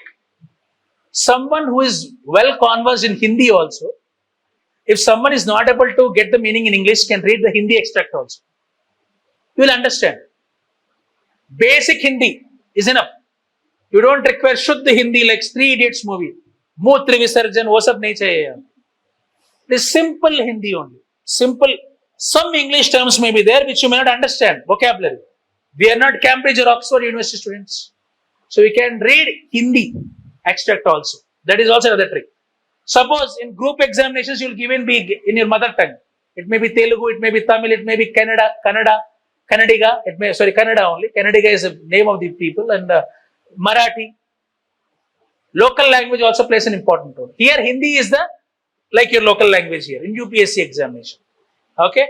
Right. Next question. Environmental problems cause health problems. Okay? Substantial changes in lifestyle can reduce environmental or health problems. Can reduce, so he's saying substantial changes in lifestyle can reduce environmental or health problems. But this idea appears almost impossible to adopt. Impossible to adopt. I'll tell you an example. Smoking is the best example for this. Smoking. Now your lifestyle has smoking in it. When he says substantial change in lifestyle, now when you're smoking, is it not causing pollution? You see in many apartments today, in gated communities also, even in individual houses also, if houses are closely constructed, people keep complaining that please don't smoke inside your balcony or in washrooms. Please go outside and smoke. Because it causes pollution. Yes or no? Even in passive smoking is also injurious to health. So when you are quitting smoking completely, it will help your health and also environmental thing also. He's saying it appears impossible because will someone stop smoking immediately? It takes a lot of resolution. So now, right, with environmental problems, individual efforts can be perceived having a negligible effect. That's what I'm saying. You cannot stop everyone from smoking, right? You can change one person in your apartment. Arey, don't smoke, boy, you will get cancer. But will everyone listen to you? So he's saying individual effect is negligible here. And therefore, led to inertia. Inertia means it is like a push. Okay? With health on the other hand, individual choices can make the difference between life and death. Okay. See, he's saying that with health on the other hand, let us leave about health. But individual choices, that's why I referred smoking. Now, whether you quit smoking or not will make difference between your life and death. And yet, barring a few, there seems to be a same collective lethargy towards making the choices. That's what I am saying. What he is saying at the end, only few individuals will change. Others will keep continuing with their same old lethargy, means what? Laziness. Even if you tell them, Mare Bhaiya, even in movies also they are telling, in movies also there is a disclaimer, don't smoke. Mukesh will be shown in the ad. But still we don't change. We means who are smoking, I mean. Okay. That's what he's saying. Now, which is the best implies the most rational assumption that can be made. It's an assumption. Now, we are likely to spend more money on cure than prevention. Keep this statement on hold. Keep it on hold. It is the job of government to solve our environmental and public health problems. Nowhere government is mentioned in this passage. Nowhere. Madam, this is an assumption. Okay. We'll see the later. But nowhere is talking about government. He's talking about individual choices. Eliminated. Health can be protected even if environmental problems go on unattended. Oh. Is he saying in the passage that environmental problems will not cause health? He's saying this thing now. Environmental problems can cause health problems. He's saying health can be protected even if environmental problems go on unattended. Is it correct? Now he is saying that environmental problems is causing health problems. Now passage assumption is saying that even if we don't care about environmental problems, still the health is safe. Is it correct? He is contradicting the assumption. He is contradicting the passage here. This is eliminated. Okay. Next, loss of traditional lifestyle and influence of Western values led to some unhealthy way of living. This is a tempting option, but has he mentioned in the passage about traditional lifestyle and influence of Western values? Okay. This smoking, alcohol is there from our history also. This vices is not existing from today itself. It is existing from long time.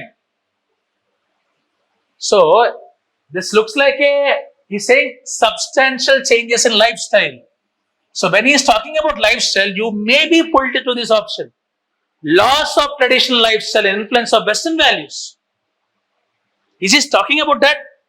Okay. Now, come to the first option. Why it is correct?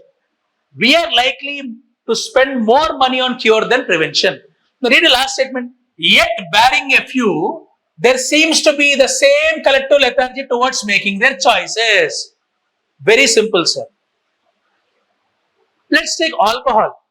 Doctor is saying that from today, in Arjun Reddy movie, to take example, Kabir Singh or Arjun Reddy, doctor is saying either you have to stop drinking alcohol from today or your liver will be damaged. But our Arjun Reddy, being what you know, he will not stop. What will happen? Had he stopped drinking from that day, he would have had a good impact on his health. But if he still keeps on drinking, what will happen? His health will deteriorate. Na? When your health will deteriorate, are you not spending more money on cure than prevention? Yes or no? This is the right option. That's why I say it's a very tricky question. Why not? B. D. Okay, that's what I'm saying. Loss of traditional lifestyle. D. Government. Is it the responsibility of government? I don't think so. Is it? Passage is only mostly revolving around the individual choices and most of the times not going to work. Okay. Then it means individual versus government we can assume. Individual versus government, I'll assume. No? Can government restrict? Okay, let's be practical. It can implement the policy. We'll be practical. Do you think government will completely ban smoking? Do you think government will completely ban alcohol? Yes or no? Why do you think they're not banning it? Are they not giving revenue from excise and taxes? Are they not getting GST on it? Government will not do anything, ma'am. It's the individual choice. And it is the right of a person according to Article 21. It is his right to personal liberty. He can drink, he can smoke until he is not causing disturbance to the public. He is not making public nuisance. Actually, by looking at the environment and public health words, Hmm. looking like it's in the ambit of government. Why it is in the ambit of government? Is it not your responsibility? That's why think like an officer. That's what I'm telling you. When you think like an officer or a responsible citizen, is it the responsibility of the government? Government is doing it, right? Already. Is it not the government which is doing it? Before every movie that Mukesh ad comes at, is it not the government which is taking the responsibility? Even after the Mukesh ad, everyone goes to watch movies, right? If they're not going to theaters, they're watching it on OTT, right? Are they still stopping? If you go to high-tech city, if you go here also, you'll see plenty of them smoking irrespective of gender. Hey, can you control them? It is not a government responsibility. It is a vague word. It is a job of government. It is just not the government's job, ma'am. It is the responsibility of the government as well as the citizens. మీకు always చెప్పాను, ఎప్పుడు కూడా always it is not the responsibility of government or it is not the responsibility of only citizen. It is a constructive thing between both. Even individual has to make choices and even government also can make some laws. Now that's why government has banned public smoking. Yes or no? Government is doing it. Government said no public smoking. You have to pay a fine. Government is doing its bit. But still, if you go to your room and smoke, what can government do about it? Can a Narendra Modi, Prime Minister Narendra Modi or a CM Revanth Reddy can come individually checking your houses saying that are you smoking or not? It's just not a job of government. Citizens also have to take the responsibility. It's more vague. This is more correct. A is the right answer. Okay. Have you understood, ma'am? It's okay. It is good that you are clearing your doubt. I am just trying to convince you. I am trying to take the best of my ability to convince you why it is not correct. Okay. Right. If it is not the job, the word. Yeah. It is what? See, it is just not. See, in any ways also, it is not, in this passage, nowhere it is being spoken about the government. You may argue that nowhere you are going to spend more money than prevention. This is also not there. That's what you can say. But the point is that this is more like a rational assumption. It's just not assumption. It's saying rational. That means you have to think more. Rational means logically. Logically, what is assumption you can make? If it is only assumption, this answer also may not be correct. Because it is not implicitly stated in the passage. But it's saying rational assumption. What you can assume? If we are not taking care of our health, if we are not taking care of environmental problems, it is not the government, ma'am. It is the citizens who are going to suffer. And when citizens are going to suffer, if we are not taking preventive action now, we are going to spend more money.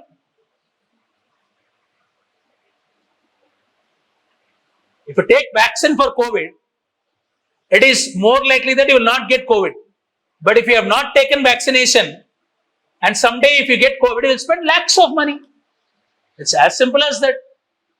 Okay, right. Next question.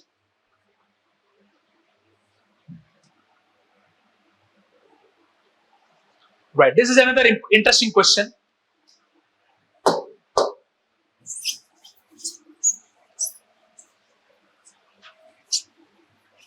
This is another very interesting question. This is a recent questions, last year questions. These all are, most of the questions last year were single line question. I mean, single passage, single question only. Only there, I think there was one question where one passage was given and two questions were given on that. Okay, right. Let's see the question now. Many people are not eating the right food. For some, it is simply a decision to stick with food they enjoy, but which is not too healthy. All of us are like that now. Okay, we are not eating the right food. It is simply because we stick to the food that we enjoy. We like mirchi bhaji. It is not very healthy, but we still eat it. Punugulu, mirchi bhaji, burger, pizza, noodles, Chinese noodles, fried rice. All these are not healthy, but we still like it, so we stick with that. This is leading to increase in non-communicable diseases. Non-communicable diseases like blood pressure, diabetes, obesity, plenty of things. This in turn leads to major burden on our healthcare systems that have the potential to derail the economic progress, which is essential for poor to improve their lives. Now, because of our recklessness, if we get diabetes or if we get obesity or whatever, different type of cancers, many there are many food cancer causing agents also in food. Recently, I've seen one chemical called rhodamine. Have you heard about this? In Karnataka and Tamil Nadu, they have banned those cotton candies. Rhodamine was that. Okay. So if you don't care about it, what happens? Whatever health system or healthcare facilities you have built for the poor, we are going to use it because of our recklessness. Now, suppose one doctor is there to cure 10 patients, we get non-communicable diseases. If we become 20 or 30 patients, it will put stress on healthcare system? Yes or no? That's what he's talking about. For others, it is about limited access to nutritious food or lack of affordability, leading to monotonous diet that do not provide the daily nutrients for them to develop fully. Now see here, one case is we may have all the money, but because of our reckless choices, we eat all the dirt that we want. There is another case also. Those who want to take healthy food also, they don't have access to it. They don't have affordability. Suppose you have to take milk, you have to take moong dal, all this. I mean, a boiled egg, protein-based diet. It will cost some money, yes or no? Can a person below poverty line afford it? No. So it leads to monotonous diets. If you keep eating rice every day, rice and dal, you get only one nutrient. You don't get all the nutrients or all the vitamins required for the body, right? Yes or no? So, for development, part of the reason nutrition is under threat worldwide is that our food systems are not properly responding to nutritional needs. The food that we take now is completely not responding to the nutritional needs that we require. Somewhere along the long road from farm to fork, there are serious detours taking place. When he says farm to fork, he means that from farming land to fork means that we're eating spoon, we are taking wrong decisions. Wrong decisions taken by either us personally and, as I said, ma'am, government. Because for poor people to give nutritional diet, that's why if you see in midday meals these days, they're giving boiled egg also. And National Egg Coordination Committee also is saying that Sunday hoya Monday, Roj khao Ande. Yes, sir. Why it is promoting? Because it's a nutritional food. Yes or no? So that's the thing. Again, don't say vegetarian and vegetarian and all those things, okay? That is not relevant to our passage, okay? Now let's come back. Which one of the following best reflects the crux of the passage? Okay. The scheme of universal basic income should be implemented worldwide as a way of poverty elevation. Is the passage talking about poverty elevation? Is it talking about universal basic income scheme? No, right? Now, passage in the first place mentioned that many people are not eating right food. Now, I may have crores of money here, like I am Ambani, Anant Ambani. Okay, I have crores of money, 100 crores of money. But still, if I take wrong food, is the government responsible in giving me universal basic income? No, right? So, this is ruled out. We must place food-based nutrition at the center of our policy debate. This looks like the right answer. Wait, we'll keep it on hold. Nutritional status of food should be improved by creating appropriate genetically modified crops. Are we talking about genetically modified crops here? Out of scope. Out of scope of passage. Using modern food processing technologies, we must fortify food items with required nutrition elements. Okay. Now, if you see this question here, we must fortify food items with required nutrient elements. That is correct. But has he spoken anywhere about using modern food processing technologies? Now suppose if egg is a nutritional thing, meat is useful. Do we need modern food technologies for that? Now till this second part of sentence is good. We must fortify food items with required nutrient. This is correct. But using modern processing techniques, that is weakening this statement. So this also can be eliminated, and B is the right answer. We must place food-based nutrition at the center of our policy debate. That means government and citizens should come together and raise the awareness about the food-based nutrition as our policy debate. Because suppose if people who are not having access to nutrients, government should help them. But what about us who are having good income and still we are not following? That means there should be a debate on what is a nutritional food and what is not nutritional food. That's why, yes or no, is it not happening? Every day we keep reading, we keep watching YouTube videos about healthy food, yes or no? Through that, nowadays most of the people are not taking pizza and burger. If you see, McD sales have gone down because we have got an awareness today that we should not go and eat unhealthy food, junk food rather. Okay? So B is the right answer. Yes. Sorry. I said use, this looks like a trap, but using modern food processing technologies. Now, only using modern food technologies only we can produce nutritious food? No guarantee. Right? It is not mandatory. Even with the existing technologies also, we can still produce nutritious food. But we have nutritious food, but the problem is that either people are not having access to nutritious food or people are not knowing the value about nutritious food. People who are rich don't know the value of nutritious food. It is like Ativrishti and Anavrishti. In exam hall, when we are in stress, we need to, when we have this conclusion, it's better twice to attend this question or read the conclusion. Madam, it depends upon you. If you ask me, I will go with this question because I am just sticking to the passage. Passage is nowhere talking about modern food techniques. Is it talking about modern food techniques? No. It is just saying that we need to understand the importance of nutritional based food. That's it. It is not talking whether we are producing nutritional food based on existing techniques or modern techniques. Okay. Right. B is the right answer. Next question.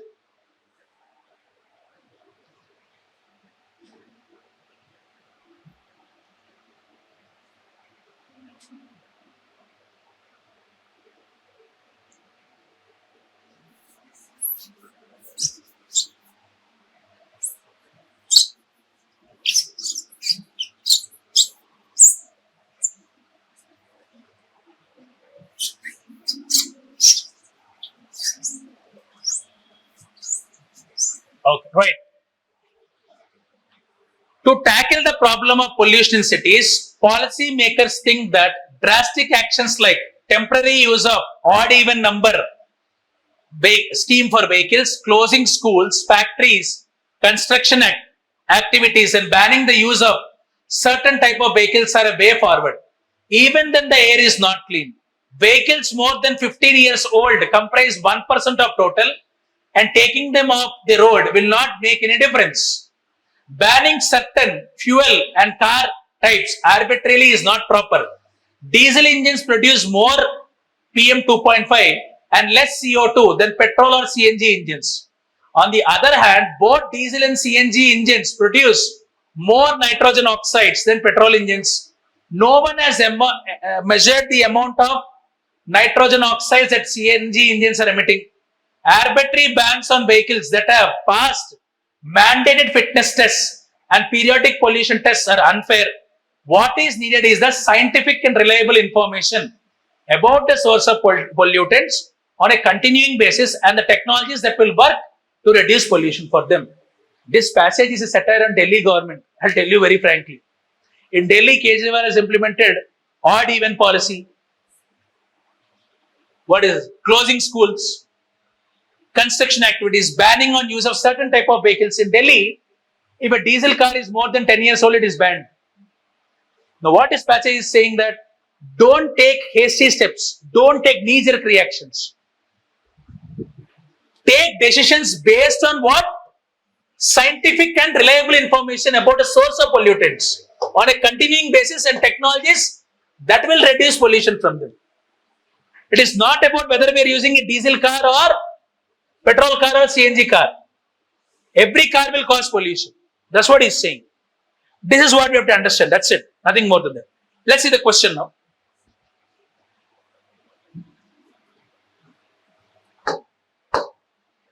Okay. Now, which of the following statements best reflects the most logical and rational implication conveyed by the passage? Arbitrary curbs on vehicles to reduce pollution are difficult to implement. Is it difficult? He is saying that it is already implemented. Arbitrary the author is saying that arbitrary curbs on vehicles is implemented. It is useless. He is saying this is wrong. Knee-jerk reactions cannot, but an evidence-based approach will be more effective. This looks like the answer. Let's see. A heavy penalty should be enforced on those driving without periodic pollution test. Extreme statement. Will imposing heavy penalty solve the problem? No. In absence of laws to deal with the problem of pollution, administration tends to make arbitrary decisions. Is the passage saying there are no laws? Is it saying this is a very good, trap? You may think that because there are no laws, that's why administration is taking this. No. Does the passage say there are no laws on pollution in our country? Do you believe it? Practically, general studies. Have you read the environment Shankar IAS? There are many acts, yes or no? This is also wrong. Answer is what? Option B is the right answer. That's it. Okay. Right. Next question.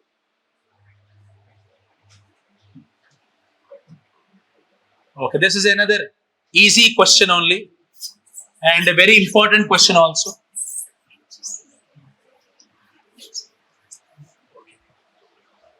Please read this passage. In India, the segregation of municipal waste at source is rare. Now, if you see today in our city also, there are blue dustbins and green dustbins also. One is for wet waste and another one is for dry waste. In India, segregation of municipal waste at source is rare. It is still not implemented in sunset. It is according to passage. Recycling is mostly with the informal sector.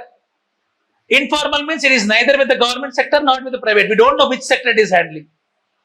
More than 3/4 of the municipal budget goes into collection and transportation, which leaves very little for processing or resource recovery and disposal. What is it saying? Municipal authorities, most of the 3/4 of the 75% of the money goes for transportation and collecting only. There is no scope for government agencies to recycle it or processing it or disposal also. Where does waste to energy fit into all this? Now, what is the basic thing? We want to convert the waste into energy. That's the point. Ideally, it fits in the chain after segregation between wet waste and rest. That's what I was talking about. First, other points. That's what I told. Collection, recycling, and before getting into the landfill. That means segregation is the most important step. That's what he's saying. Which technology is most appropriate in converting waste into energy depends upon what is in that waste. That is biodegradable versus non-biodegradable component and its calorific value. The biodegradable component of India's municipal solid waste is a little over 50%.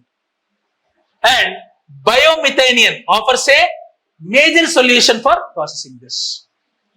He's saying that whether this is useful for appropriately converting an energy depends upon the source of, depends upon the biodegradable component. If the biodegradable component is more, you can convert it. And he's saying India's solid waste is having 50% more biodegradable component. And he's saying that biomethane offers a major solution. It is one of the major solutions. Okay. Now, based on the above passage, the following assumptions have been made. Collection, processing and segregation of municipal waste should be with government agencies only. Wrong statement, because he's saying that collection and transportation itself is giving them 75% itself is taking 75% of money, then segregation and again processing. Does government agencies have money for it? No. He's saying should be with government only. Wrong. Resource recovery and recycling require technological inputs that can be best handled by private sector enterprises. Has he spoken about private sector enterprises this entire passage? Has he spoken about private sector enterprises? Is it in the scope of the passage? No. Both are wrong. Neither one nor two is the right answer. Let's go to the next one. Next question. Okay. Which of the following statements best reflects the crux of the passage? Generation of municipal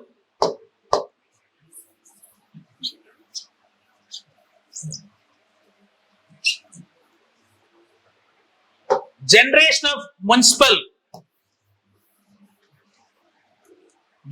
of energy from municipal waste is inexpensive. Has he said it is expensive or inexpensive anywhere? In the passage, did he say it is expensive or inexpensive? No. Out of scope. Biomethane is the most ideal way. Extreme statement. He said it is a major solution, but he did not say it is the only solution or the most ideal way. Did he say most ideal solution? No doubt, ma'am. He has not said it's the most ideal solution. Extreme statement. Segregation of municipal solid waste is the first step in ensuring the success of waste energy plants. It is correct. That's what he's saying. In the middle of the passage, as I told you the conclusion, segregation is the most important step. Looks like the biodegradable component of India's municipal solid waste is not adequate. Wrong. More than 50%. See the statement. India's solid energy waste contains more than 50%. More than 50% means it is not adequate. Wrong statement. It is contradicting the passage. In passage, it is stated more than 50%. Wrong. C is the right answer. Is it not an easy passage? Very easy. Next question.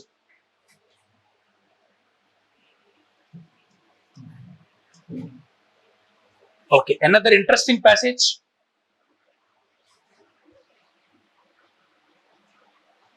There is a claim that organic farming is inherently safer and healthier. Inherently means most of the times. Inevitably. Okay, 1 second.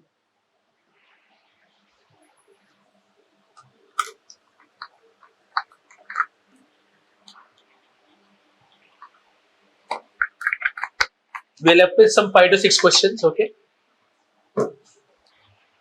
There is a claim that organic farming is inherently safer and healthier. The reality is that because the organic farming is still young and not well regulated in India, farmers and consumers alike are not only confused. Oh my God.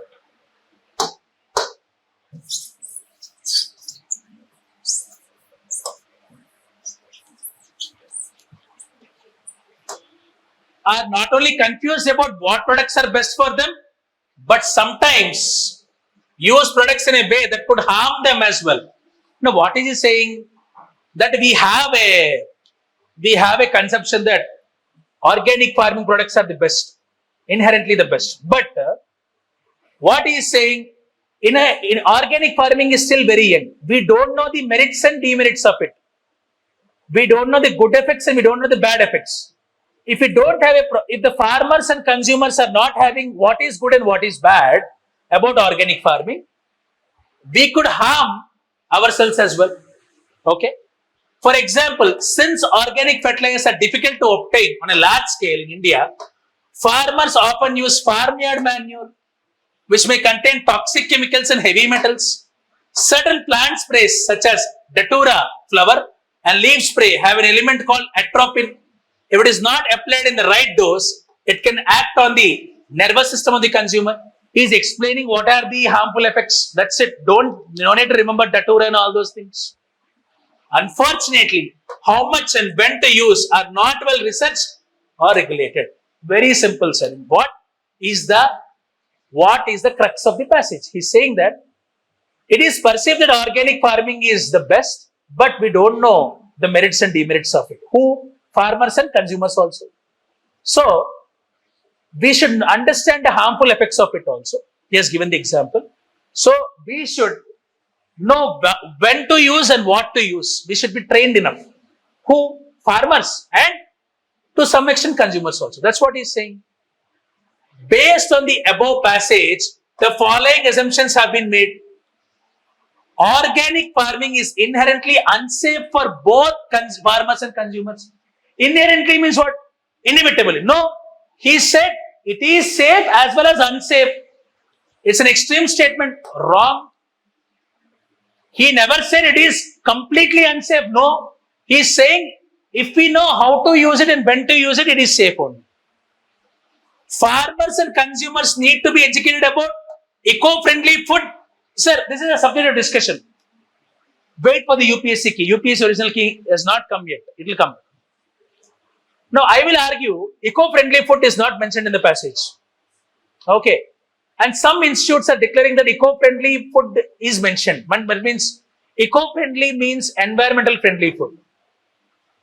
Now, I don't suggest that environmental friendly food is the only way ahead. This is a subject of discussion I'm telling you about. Now, I will choose neither one nor two. Some institutes say two only is the right answer. But according to me, second, in the passage, eco-friendly food is not mentioned. I will go with one nor. We'll wait till the official key. I said there will be some controversial questions, okay? According to me, this is the best answer. Nowhere in the passage it is mentioned about eco-friendly food. No. Right. Next. Which of the following statements best reflects the most logical, rational and practical conveyed by the crux of the passage? In India, organic farming should not be promoted as a substitute of conventional farming. Has he spoken about conventional farming? Or can we reject completely organic farming? Irrational statement.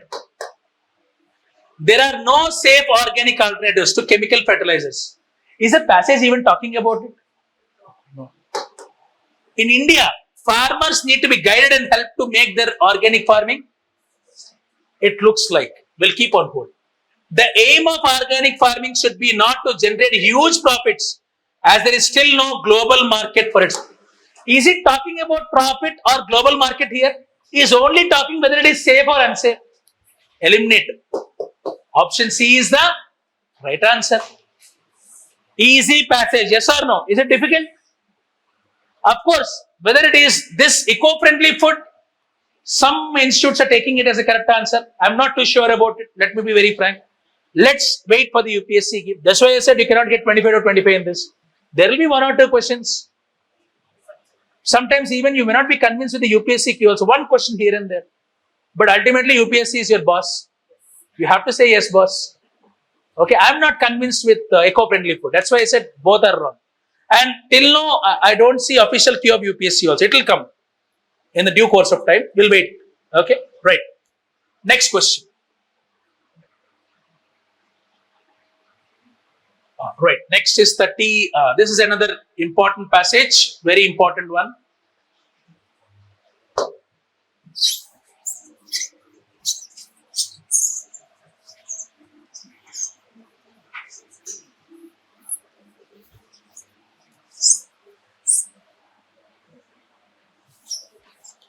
Okay, let's.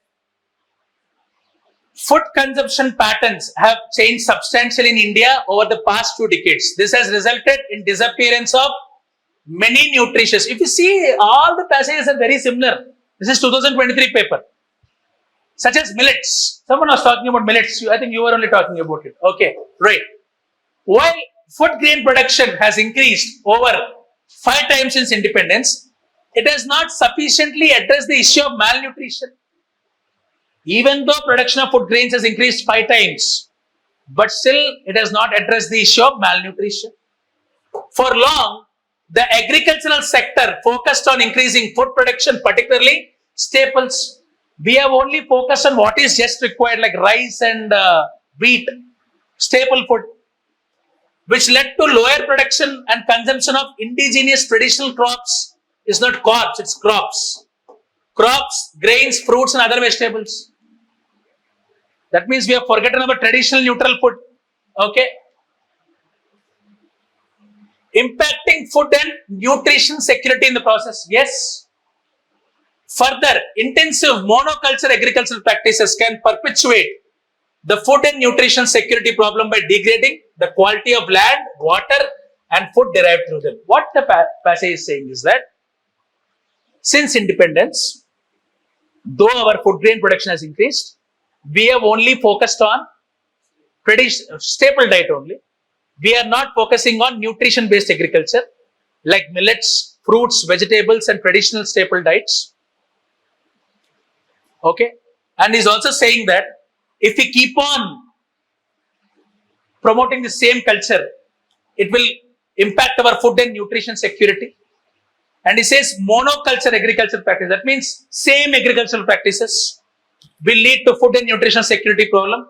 It will degrade the quality of land, food, and food derived from land, water, and food derived from the monoculture. Did you understand? Now, based on the above passage, the following assumptions have been made. To implement the sustainable development goals, is this word mentioned? Eliminate, gone. Exam ilage undali, fast. Dependence on few crops have negative consequences for human health and ecosystem. Look, last line. Intensive monoculture agricultural practices can perpetuate food and nutrition security problem by degrading the quality of land, water, and food. When he says that, see here, negative consequences for human health and ecosystem is there mentioned. Government policies regarding food planning need to incorporate nutrition security. Yes, it needs to incorporate. That's what, right? Though the production has increased over 5 times since independence, it is not sufficiently addressed. That means who should step in? Government. Okay. These two are right. I think you can eliminate here. 2 and 3 is the right answer. 4. For the present monoculture agriculture, farmers receive subsidies. Is it mentioned anything? Waste. Eliminate. Gone. 2 and 3 is the right answer. That's it. Simple passage.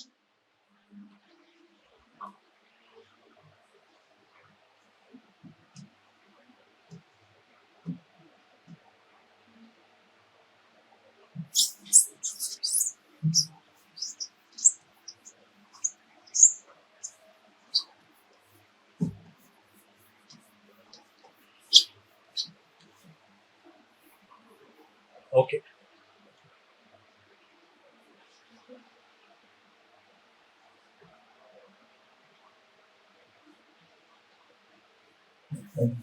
Okay, right. Household finance in India is unique. Household finance means, the savings that we have. We have a tendency to invest heavily in physical assets such as gold and property. Yes, that's what we do. Whenever we have white money or black money at home, don't think I have black money, I don't have anything. Okay. All of you may have some money. Okay, you're saying someone is having. Okay. No issue. Okay. Okay, we'll contact the income tax team. Don't worry. Okay, I'm just kidding. All of you are aspirants, so I believe that no one will have black money here. Okay, so fine. I'm just kidding. Let's get.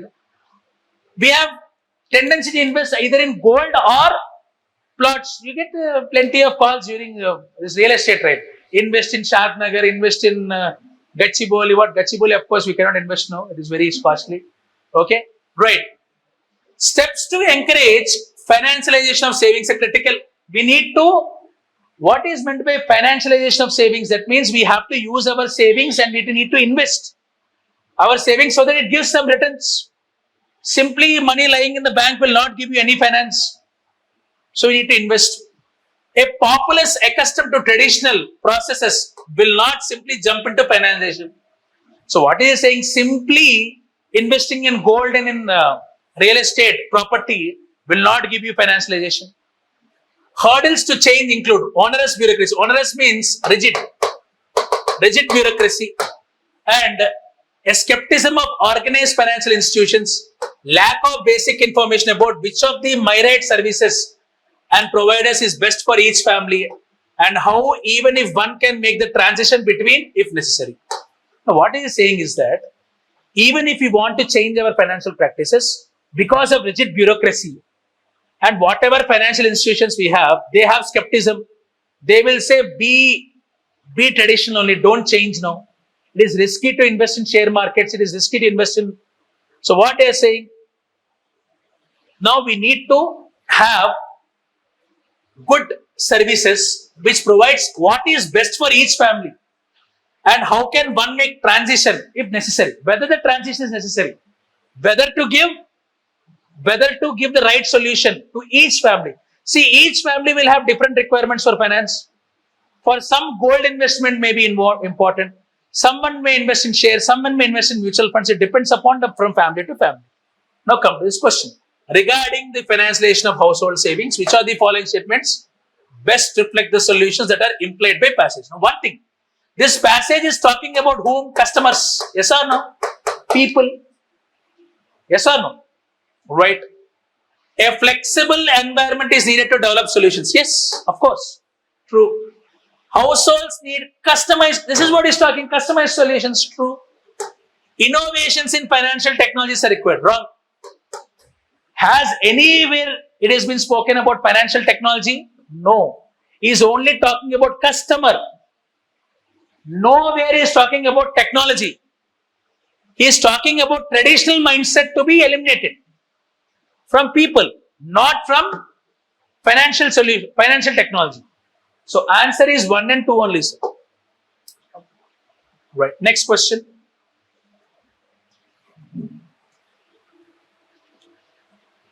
Okay, this is another interesting question. Right.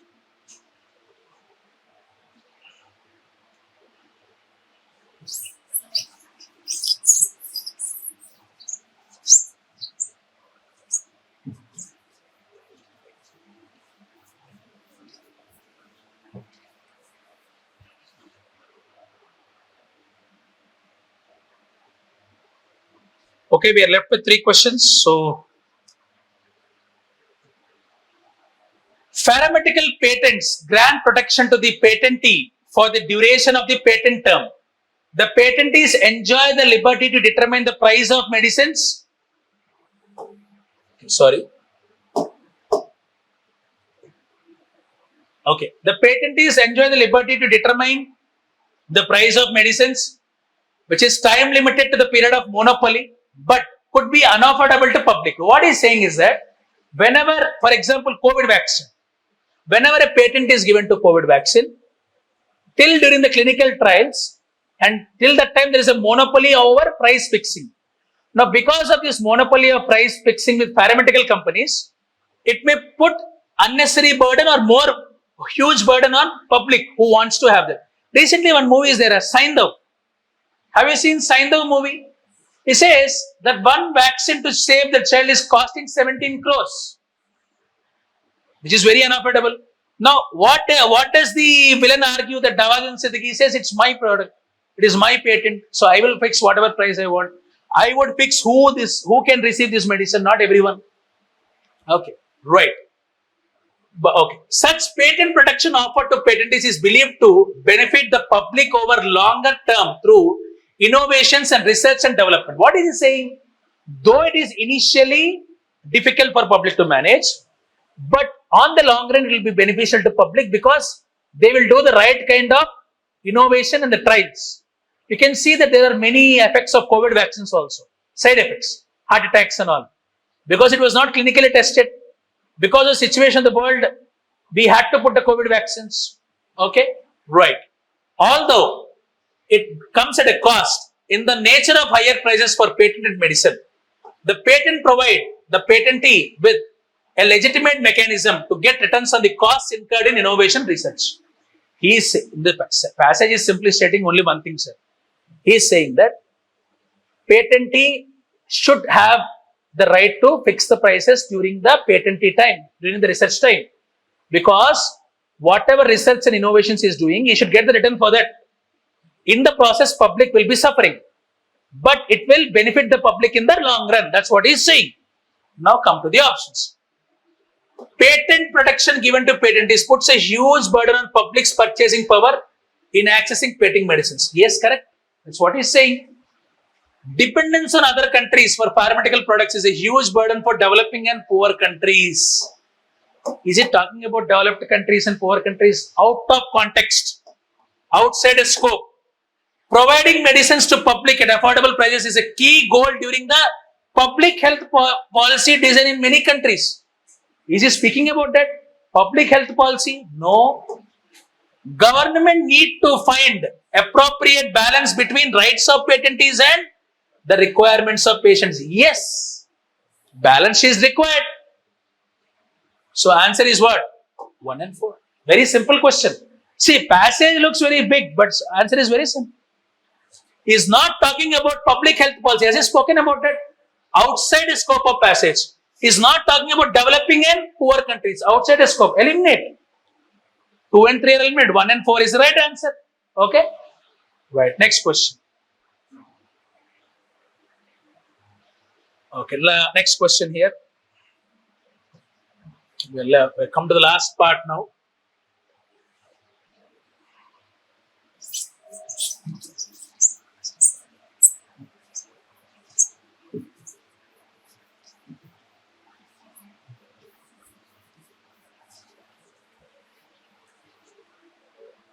Right.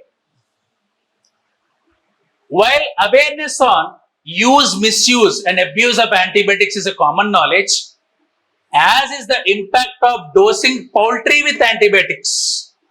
Okay.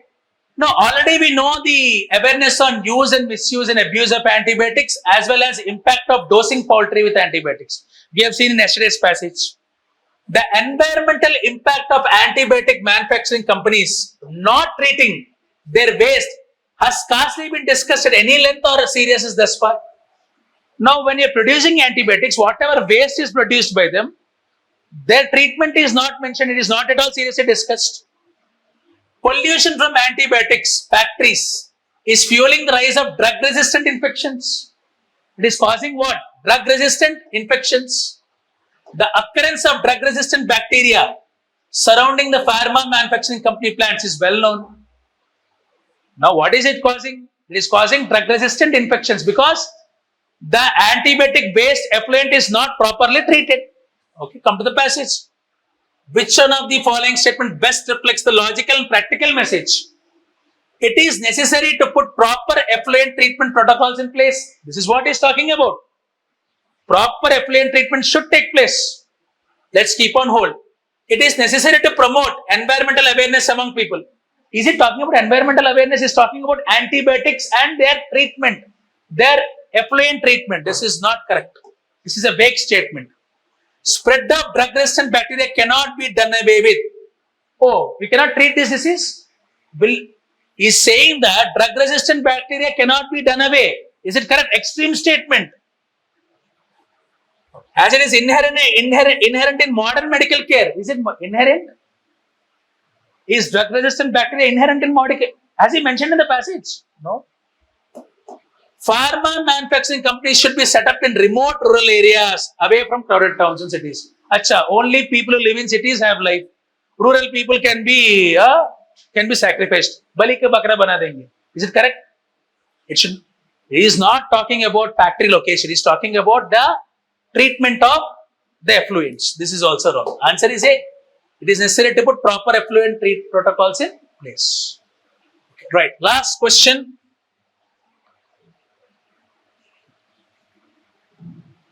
Right.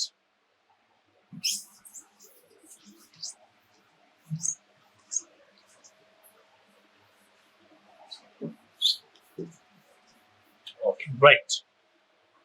Benefits of good quality school education. I am underlining this statement. Good quality school education accrue only when students complete and leave school after having acquired the gateway skills. Okay. Now, good quality education received in schools can only be useful when we have acquired some gateway skills. When he says gateway skills, apart from education, basic skills and the life skills. Like one learns to walk before running, similarly, one picks up advanced skills only after picking the basic foundational skills. If you want to learn, if you want to learn advanced skills, first we should be strong with the basics. The advent of knowledge economy possesses new challenges, and one of the severe consequences of having an uneducated workforce will be our inability to keep pace with the global economy.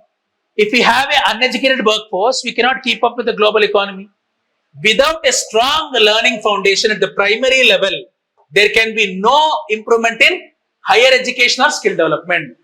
The passage explicitly states that unless we have the strong basic foundation at primary level, we cannot learn advanced level technologies and we cannot have the right skill. That's what he's saying in the passage.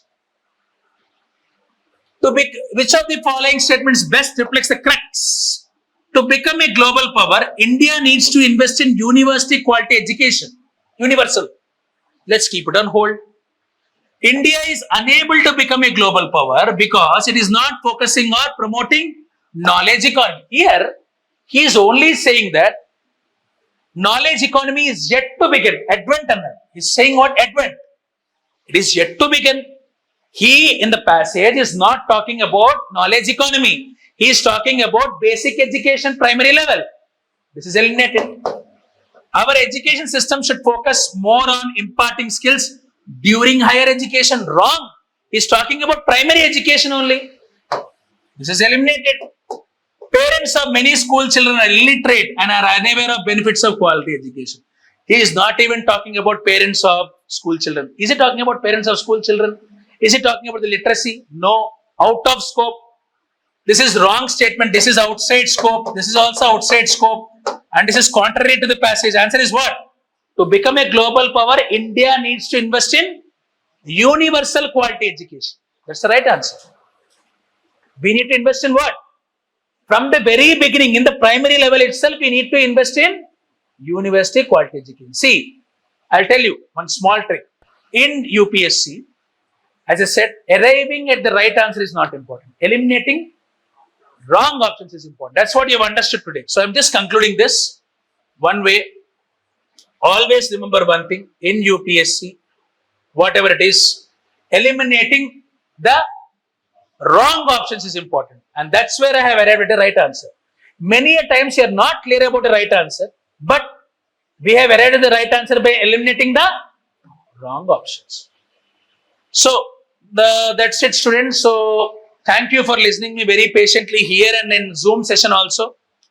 I have tried the best of my abilities to explain you and to give the right knowledge. And I've shown you practical situations. I have given you some rules. Basically, if you want to segregate the rules again, I'll tell you. First is always eliminate the options which are outside the context of the passage. Number 2, eliminate extreme statements. Number 3, eliminate what? Negative statements. Always give a forward solution looking statements. Okay. So I hope this session is very useful for you. And I hope that this will give you confidence in the future in attempting CSAT examination. At least 90%, yes or no? Okay. Thank you.